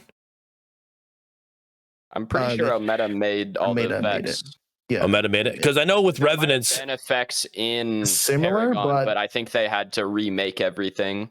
Okay. Because I know, like, Revenant's Winterfest skin last year when we did Winterfest, that's the skin we had. Those visual effects, those were all Ometa made. Like, the ice shards. All of the special effects are Ometa, even on the Paragon skins. Like, even on, like, old Saint Rick, I'm pretty sure Ometa had to make the visuals for, like, his hook, which is, like, very slightly different, right? But I'm pretty sure they had to remake all the visual effects. Okay. Like they have a baseline. Again, whether or not the Morgesh skin had separate effects in Paragon, shrug. I don't know, Doug. But yeah, I don't remember. Sure they had to remake them, even if they were going off of like, hey, this is what it looked like. Can we make it look like it did then? Right? I'm pretty sure they had to remake them. Okay. All right. But overall, I'm like I said, I'm impressed with what they did. I'm happy with what they got going on. The game's still not perfect, but I don't expect it to be perfect in this situation. There are some issues that need to get worked out here and there. But I'm having a decent time. I'm still stuck in the situation that I'm not having fun playing solo queue ranked, but again, that's just the type of person I am. I would much rather play a team-based game, so I'd rather have somebody I can duo queue with or whatever, but like that's just where I'm at. Like I'm not. No, I mean that's typical MOBA experience when you're trying to like have fun in like the most competitive game mode, right? It's like you want to have like a team that's like all kind of working on all cylinders, but we all know it's not gonna. I mean, I'm pretty sure like even in Paragon, you're having the same problems. It's just you expect better from those players, right? But the players are just better mechanically. That's all. the players are still MOBA toxic. IQ. They don't know what they're doing, but they can land their auto attacks. That's about the only difference. Nice. Here's a question. Do you guys think next patch, 3 or 6 weeks after Yin, would be December 31st? You guys think we get a patch that day, or do you guys think it gets pushed back? We get a patch that day. I think we get a patch like a week earlier. That would be Christmas Eve. Yeah. Oh, well then like half a week earlier. Then maybe it's after that. I don't. Or it might get postponed. We might slightly postpone then.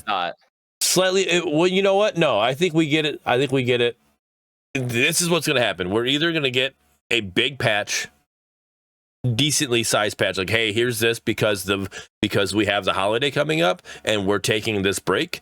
So then, like, we're going to give you something decent here. So you're not getting your 31st patch, and then it's going to be something around January 14th. So the 7th would be the next Tuesday. And I'm saying, so I would say the 14th. You think they'd push it back 2 weeks? I think you're going to get something. So let's back up from the 31st, right? So you said it'd be Christmas Eve or whatever. Let's go another week before that. And then how long is that between the patches? Like we'll probably, well, no, that's right. Well, that's, we get a that's 2 weeks from now. Next Tuesday. So this balance patch might be bigger than what we think of just being a balance patch. And it's going to be like, hey, here's a pacifier. The next hero is an Omega original. Right. I know what you're leading up to. And I'm saying I think they're going to give us something, a non-hero based, but a little more, here's a pacifier, but we're taking our holidays off. And we'll meet you back with a hero on the 14th of January. Interesting. I was just curious because, like, for me, like my one worry is if they push it back 1 week and we get a patch January 7th. PCC is January 11th, and that would be a pain in the ass. To have 4 days to play a patch before a tournament would be a total pain in the ass. So I was just curious. I think we get a patch on December 31st. I don't think they think as important of like a family holiday as New Year's is, like Christmas, or as Christmas is, right? So I think December 31st, fine. Well, I was just curious because, like, if they were to take like the whole week off for Christmas, right? Because Christmas is on a Wednesday, which is kind of awkward. So if they were to take like the whole week off, then it's like, is the patch ready on the 31st? Do they push it back? Do we get it like maybe that Thursday or something? I don't know. I was just curious if you guys had thought about it at all. I mean, not until you brought it up, but that's my thought. I literally think we're gonna get a beefy 1.3 because that's what's next, right? 1.3. I think we're going to get a beefy 1.3 and then 1.4. Wait, is it? Would it be the next patch? The patch next week is like 1.2.x. Oh, yeah, it would be one. Yeah. 1.3 will be the next hero. 1.3 will be the next hero. All right. So, yeah. What's the season? Like Nature's Wrath or something is the season? Anyway, is that what it is? I don't know. You have me. Nature something. I don't remember, dude. It's been forever ago. I'm pretty. That was released. Nature's Wrath or Nature's Revenge or something. Wasn't that released with Zinx? Well, that's when the thing. He's the first one. Yeah. He's the first hero of the season. Yeah, it was Zinx, then Omega Original, which was Skylar, then Paragon Hero, which we got Yin, and then Omega Original at the end of the season. So we get 2 Omega Originals. I was just curious. Can we have flags to plant in mid lane? No. So we can fog Pinzo's vision. Yeah, let's bring back banners, guys. Hey, death banners were awesome. I love my death banners. Field. I will keep asking for them. I don't remember what. Here's Zinx. No. I think they end the season before they end the new year. Well, but that's the thing, though, is the new hero won't be the end of the season. No, it won't be. It'll be 6 weeks after. Or maybe they give it to us December, like 22nd or something. Maybe they just release it before Christmas and say, you know what, we'll see you fuckers next year. Bye. See you guys in 18 weeks with a new. Hopefully it's not too broken. Yeah, right. I can't remember where they introduced that. I guess here's Zinc's introduction, but I don't remember it being. I remember them having a. It was on. They just put out like a super baby roadmap that basically said, "Hey, you're getting 2 original heroes this season." Right, and I don't remember where that was posted. You're old, man. You probably won't remember. I just said I don't remember where it was posted. What do you mean I probably won't remember? I literally said I don't remember. I do remember it being a thing, though. I just don't remember. So, but yeah, something like that. Yeah, it was like Nature's Wrath or like Nature's Revenge or something like that. It was something nature-y. Very. So, but yeah, we'll see what the new hero looks like. I think, well, what have we gotten from our originals? We've gotten 2 carries, a jungle / offlaner, and then like a mid / support. So yeah, either like an offlane or support probably. I don't think it's going to be a support. I keep telling, well, it's their original hero. I mean, they haven't dropped a support yet, right? Well, but the next 2 Paragon heroes are like at least again, highly likely like jungle / off lane, right? Yes, Boris Yeah, jungle / Boris yes, yes. are probably Yes. both jungle / off laners. So it's Or- probably not a jungler or an off laner. They turn Boris into a melee support, which I think would be cool if you just ultimate Like- pick somebody what, up like and body Set? slams. Yeah. Can you just stop? Okay. Can you just stop? What do I'm a jungler now, and I want to use Boris. Don't take him from me and make him a support, Yin. huh?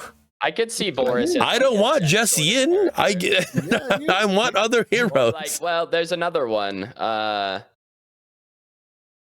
just lost. I had another league character in my head. I lost what it was. But no, I could see him as like a bruisery support. Yeah. But I feel like Or he's probably just better as a jungle / off.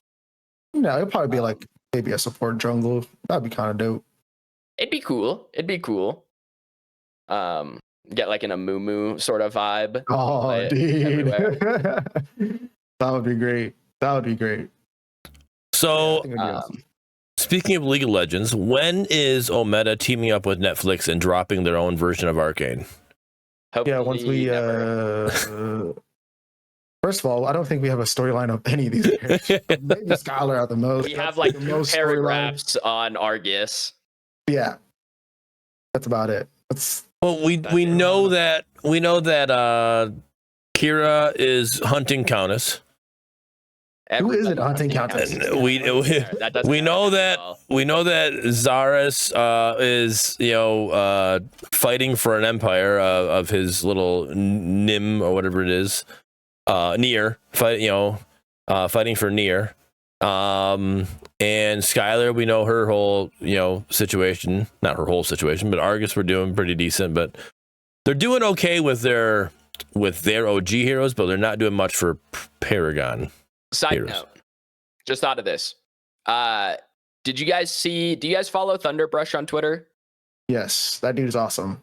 Yeah, awesome. Anyway, they were talking about redesigning Skylar because a bunch of people Yes, throwing a fit. I do remember that. Yes, it. yes. What do you guys think like about that in general? Like a character that's been in the game for 2 months now, getting a visual redesign. They should do that with all characters at all times. Like if community doesn't like the design, change the design. Why not? Okay. What happened? We don't have a lore. What's our lore?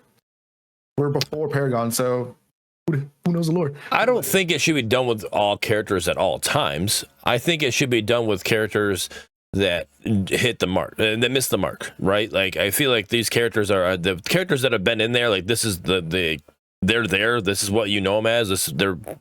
You can have like that's what this other skins are for. Like, hey, here's your Murdoch fucking Biofreak skin. Like, here you go. That's your reskin of him. Redesign every character. His point was No, but I mean, like, happy with it. Feel free. But that's what I'm saying. Like I don't. That's what I understand what he's saying. If the community doesn't feel good about it, I'm saying if people don't like Murdoch's base skin as what he is, like, but he's already got 40 fucking skins in the game, then use one of the other skins. Like that's like this is where it's at. Like there's no point in going and changing something that's been in the game since day one. I feel like with a Skylar situation, when Skylar was released, instantly it was like the biggest feedback from her release is like it completely missed the mark. It did not hit, like her skin doesn't fit with her kit and how she like the lore that they were giving her. Like it doesn't like it. It's almost like when you hear somebody on the radio, like it's like, all right, then you see that person in real life and it's like, your voice doesn't match what you look like. That's just not what I thought this was going to be. You know, it's kind of like that situation. I feel like there's times it needs to be done. I don't think it should be done all the time. There's half of these Paragon heroes that do not hit the mark. Visually? Yeah, their base skin visually does not hit the mark. Well, I mean, that's the thing. Like that was kind of my point when it came to Skylar. I'm like they can rework a lot of these Paragon heroes. I thought it looked like she fit with the roster personally. Because I think Omega can do well. From what I saw Thunderbrush do, I feel like he can hit the mark on a lot of these Paragon heroes. I definitely agree. I mean, I think for the most part, like for me, the only Pred hero that I feel like doesn't look like a Paragon hero is Kira. I think that's the only one that doesn't look like a hero from Paragon. I think Xeris, Argus, Skylar all look like they could have been in Paragon. At least, like, just from a visual standpoint. I think they look fine. Like, I didn't have an issue with Skylar's base skin. Like, I understand, and the redesigns that Thunderbrush put out looked cool. Like, they were sick, right? Like, if they were to change her skin, I'd be like, I'm trying to find. Awesome. Oh, here we go. There's thumbs 4 up, options. right? Like, nice job. I feel like Murdoch could be a little bit beefier. That's all I'm saying. See if I can. All right, I'm covering our face right now. Like, hand-to-handing people. I'm covering our face right now so they can see these options. Current default, then you got convict, you got soldier, then you got the alien exosuit. I remember this being something you'd vote on or whatever. I voted convict. I think it fits with her storyline that they put out there already, and it just goes and it looks well. I think her hair works with it. I think this fits better in my opinion. But yeah, I'm pretty sure I said that the convict was should be the base skin, but that alien exosuit one definitely better be a skin. Oh, 100%. Yes. I think all these could be a skin. Well, the current default is whatever, but like all 3 of these new ones, I think they could definitely be a skin. Sick. So the funny thing is, like all 3 of these, not the alien exosuit, but the soldier and the convict one, these just tell I think there's like ash skins in I'm blanking on the name. What's the Pinzo? What's that game that you and I play? We never played together, but we play it. Paladins. It gives me Ash feeling of Paladins with those. I mean, 2 skins with a big gun. but she's also got the soldier one. She's got Ash has a military skin like that, and then her other one, her hair, it fits. She's got the whole flag that sticks up behind there. So. It just reminds me of that. The alien exosuit one, no, I don't think they have an Ash skin that looks like that. So convict is the new base skin. I believe they're working on it right now. Where do you get this information? Won the poll or did whatever. Yeah. They said it. Maybe Thunderbrush tweeted it. Gotcha. On their Twitter, but yeah, they said that won the poll or whatever. But yeah, I was just curious what you guys' thoughts on that whole thing were, because I know a lot of people threw ginormous fits about it, which whatever, bro. I don't know how worked up you want to get over that, but there's no reason. I think it won it. I think it's a great idea. It F6, right? I think it draws. Have these people, bro. I'm not gonna lie. That's fair. That's fair. I think it draws community engagement. I think it allows the community to kind of be a part of the decision making of the game. You know, it's not like anything huge, but I think it allows them to have their feedback be heard, and you know, depending on how well, if they picked majority or not, then they probably got to pick hey, I voted for convict. So if the way it's sounding is I was a part of the decision to make that the base skin. That's cool.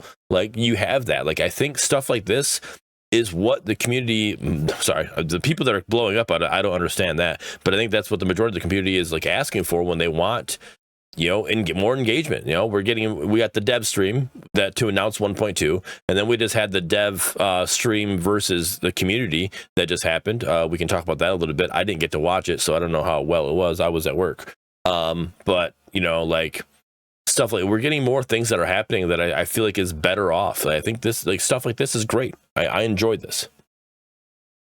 I mean, it shouldn't come from Thunderbrush's account, but I'll keep saying that it should always come from the Omega account.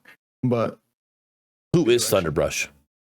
He is the new art designer. Oh, I'm okay with it coming from him then. If he's part of the team, I'm okay with it. I believe he leads hero design. He should have visual design. Yeah. What I mean by that is when they're making polls and stuff like that, it should come from the Pred account. So if Thunderbrush is hey guys, we're thinking about something, which he did, but if they're okay, now we want to vote, I'm hey, what do you guys want? But wasn't the poll that just pulled up was from the Pred account? Yeah, that's under Thunderbrush tweeted about it a couple of times, but there was that one post on the official Pred account. Yeah. Thunderbrush. So I pulled that from Thunderbrush's account, but that was a a quote tweet. That was a Pred tweet. That was a quote tweet where Thunderbrush quote tweeted Predecessor's message. So that's when you guys brought it up. I'm like, you said Thunderbrush. I'm like, who's Thunderbrush? I know of this because of the Predecessor account. Yeah, Thunderbrush is the new, or at least relatively new, like art lead or something like that. I don't know what the official title is. Something to do with art. I'm all about it. And he made a post about Penguin, the show on Max. So that's a good. Yeah, I mean that's already a good sign right there. It's a good show. Great show. I'm sad that it's already done with. Well, that season, anyways.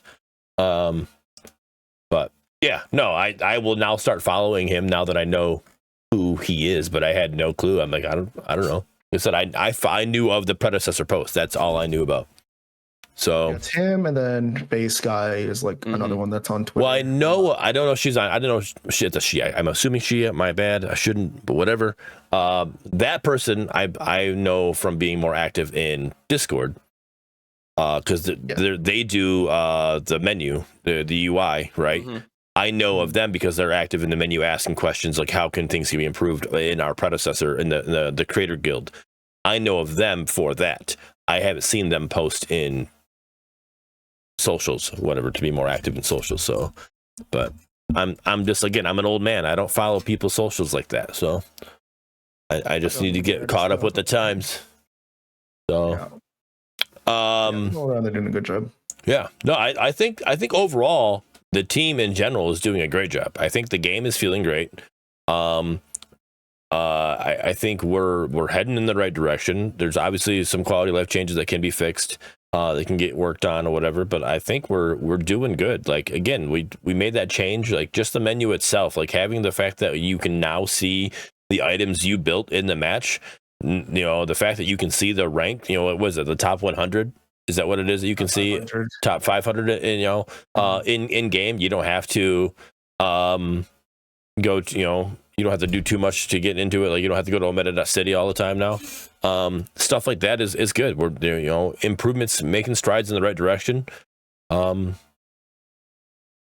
the right way. And I think the only thing is, I know Robbie made a tweet about like they're seeing steady growth.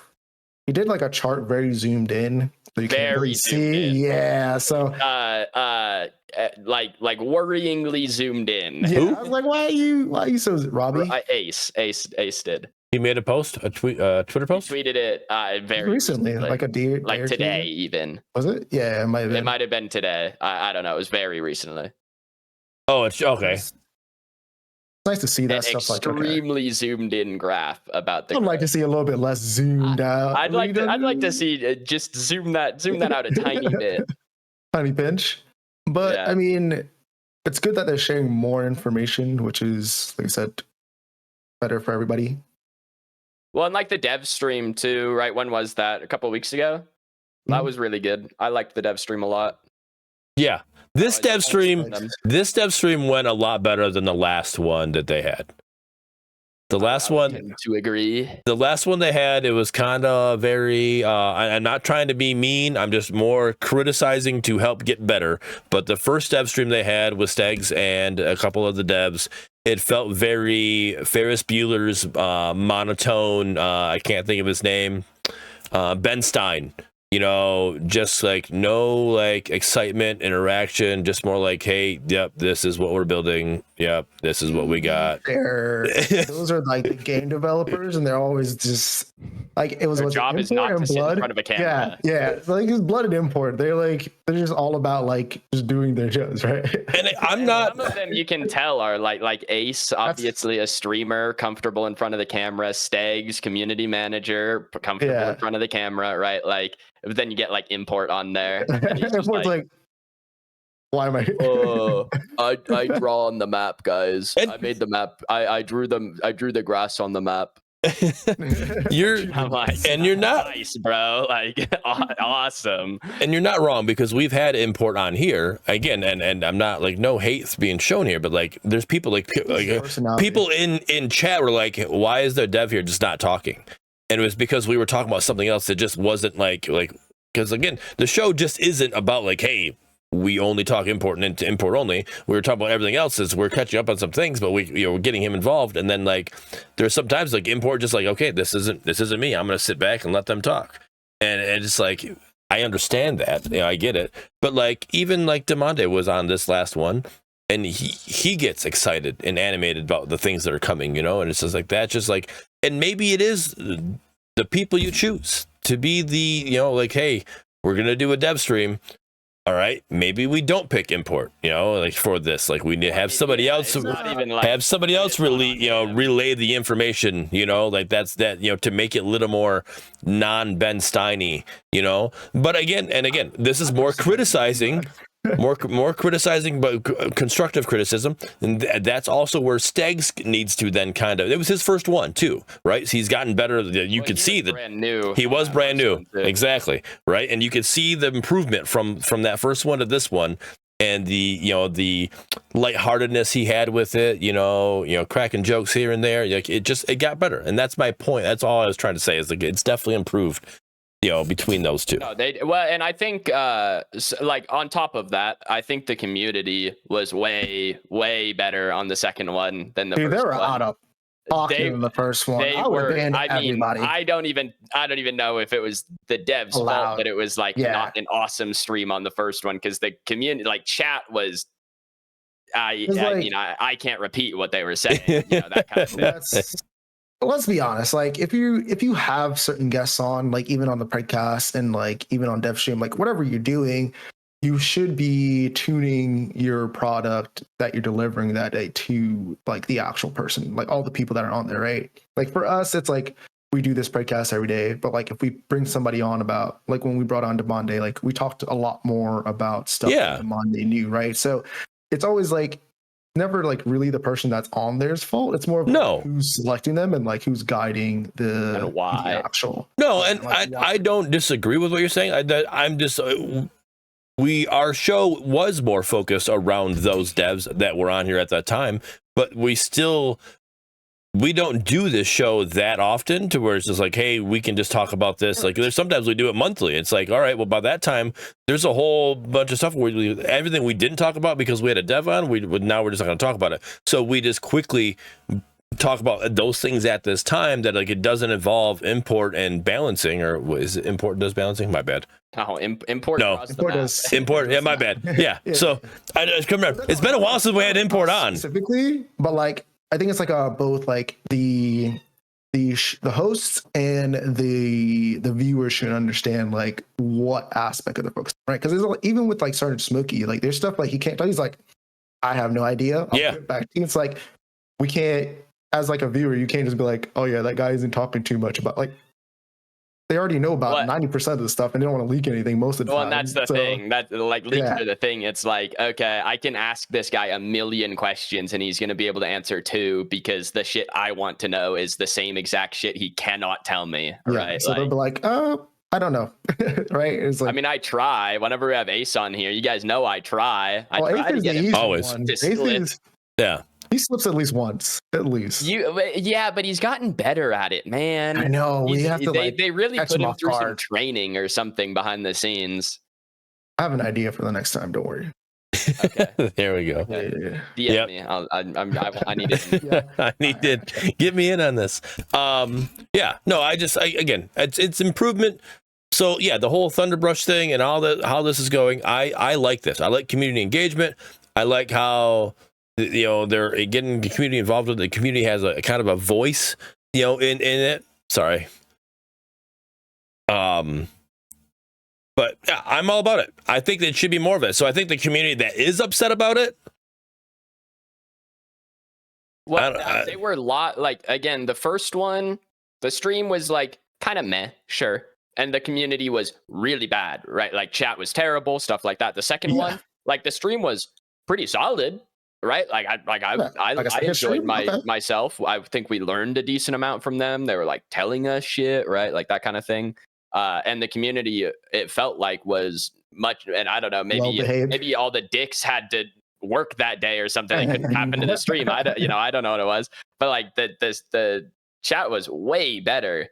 Like the chat was much more well behaved than they were on the first one. So I think that helps as well when it's like, oh, hey, like the community showed up and we're going to sit here and chat with the devs for a little bit and we're not going to be total dicks about it. Okay. Like, how about that, guys? Yeah. No, and I agree with that. I think that should be a thing.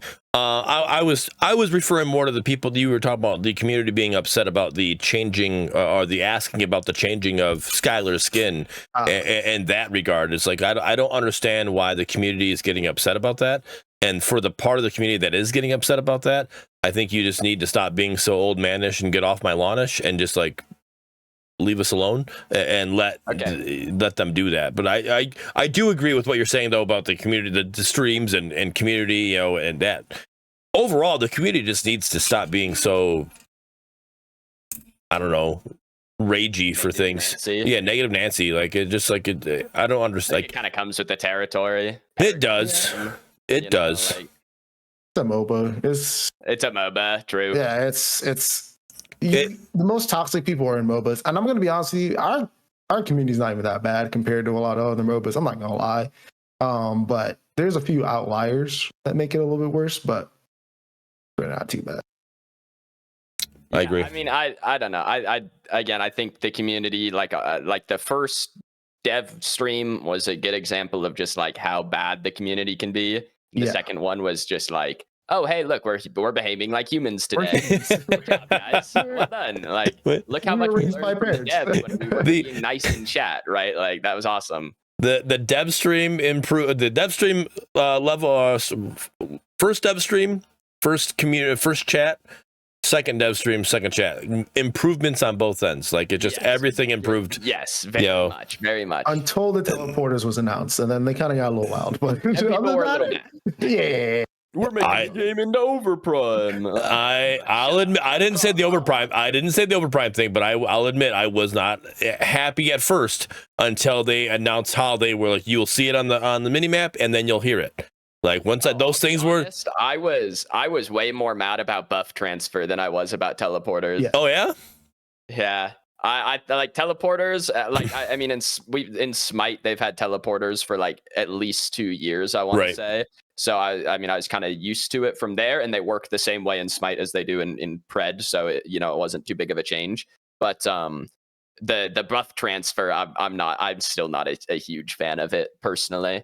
Okay, it's a little wacky. But, see, I only know of the teleporters from Overprime, and they didn't have the visual on the minimap. Like you literally. Yeah, well, yeah, well, they were also instant, but like they were instant.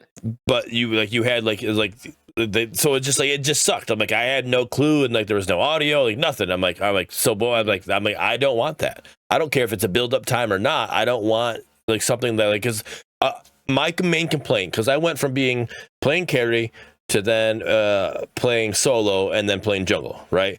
And my main complaint, especially as a solo laner, is you only have essentially one ward, right? You can use two, but once those wards, they're on cooldown, you don't have a ward, especially if you have a jungler that's dewarding you, you're screwed for however long, right? So you basically just use one on and then wait for that one to go on cooldown, and then you keep rotating. So you have one ward to cover that whole map, that whole side of the map. And then to put a teleporter over, like somebody, like I can get ganked from that side now too, and I don't have anything. So visually being able to see that on the map was huge for me. I'm like, okay, I can work with that. Audibly made it even better, but like now that you look at we talked about earlier in the game, earlier in the show here, audibly it's not there. So visually it's still there, but audibly needs to be there. Yeah. Yeah. So,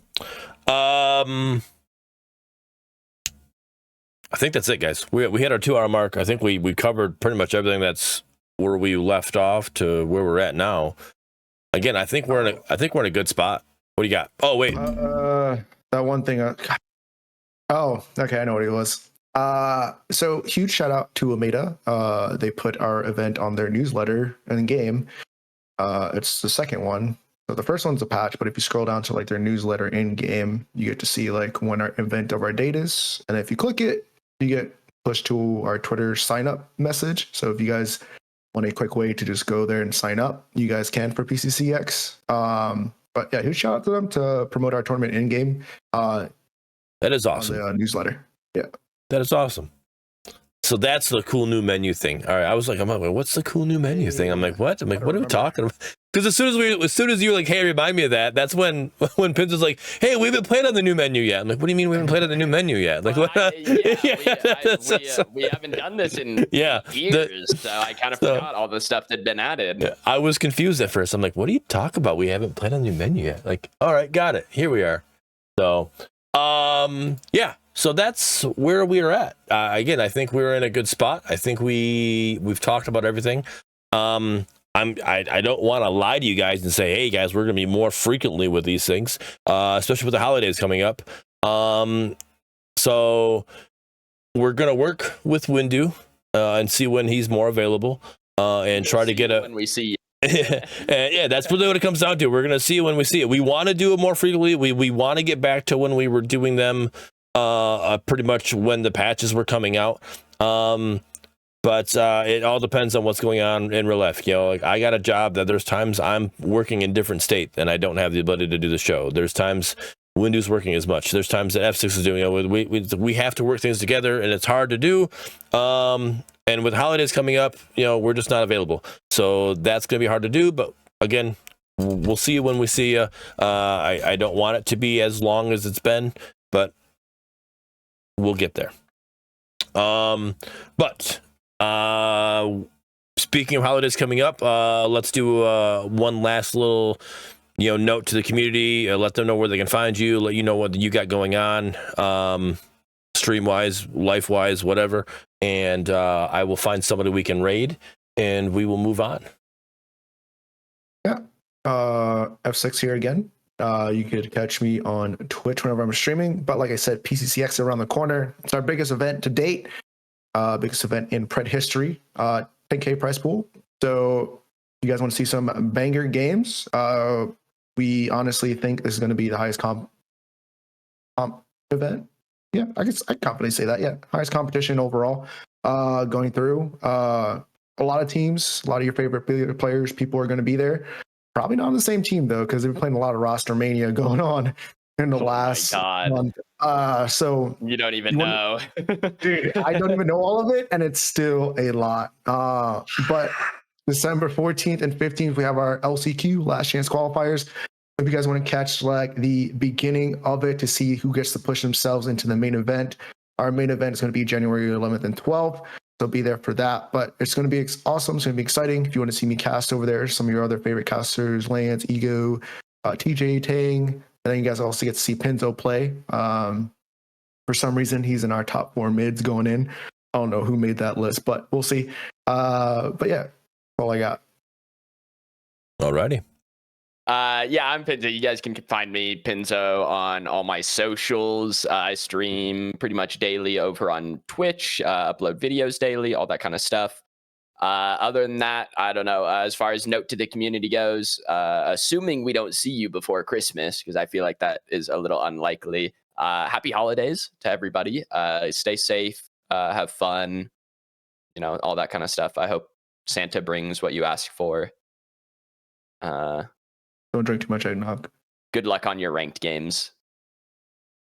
I need that. Thank you. I need that. Yep. Pinzo, I need you to get that Smurf account going so you can carry me through ranked bronze right now. I mean, technically, I'm gold in my internal MMR. So yeah, we can queue together. So we're good. But yeah. Anyways, as for myself, I am streaming tomorrow. It's a completely different stream, something I've never done before. I'm gonna make a fool of myself on stream, and I'm gonna show you guys how I watch football games.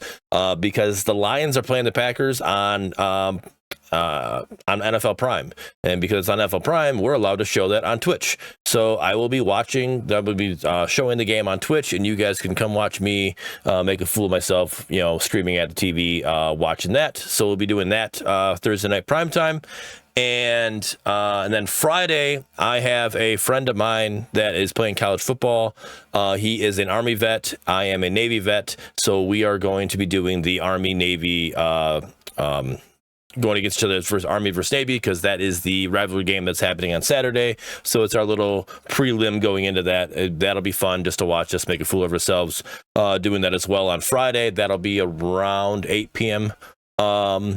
On Friday, and then we'll be back at normal, stream Monday, Tuesday, Wednesday, Thursday. So make sure you come check me out tomorrow on that. That's going to be fun. You guys are I'm just making a fool of myself screaming at a TV. So it'll be a good one. Jolster, go Navy, beat Army. And, but yeah, other than that, I appreciate you all coming and hang out. We're going to go show some love to Surge Bin, who looks like he's in the Christmas spirit, wearing a nice hat, and he's got some, looks like he's got a reef hanging around his stream. So I appreciate you all hanging out, and we'll see you on the next one. Peace. Bye.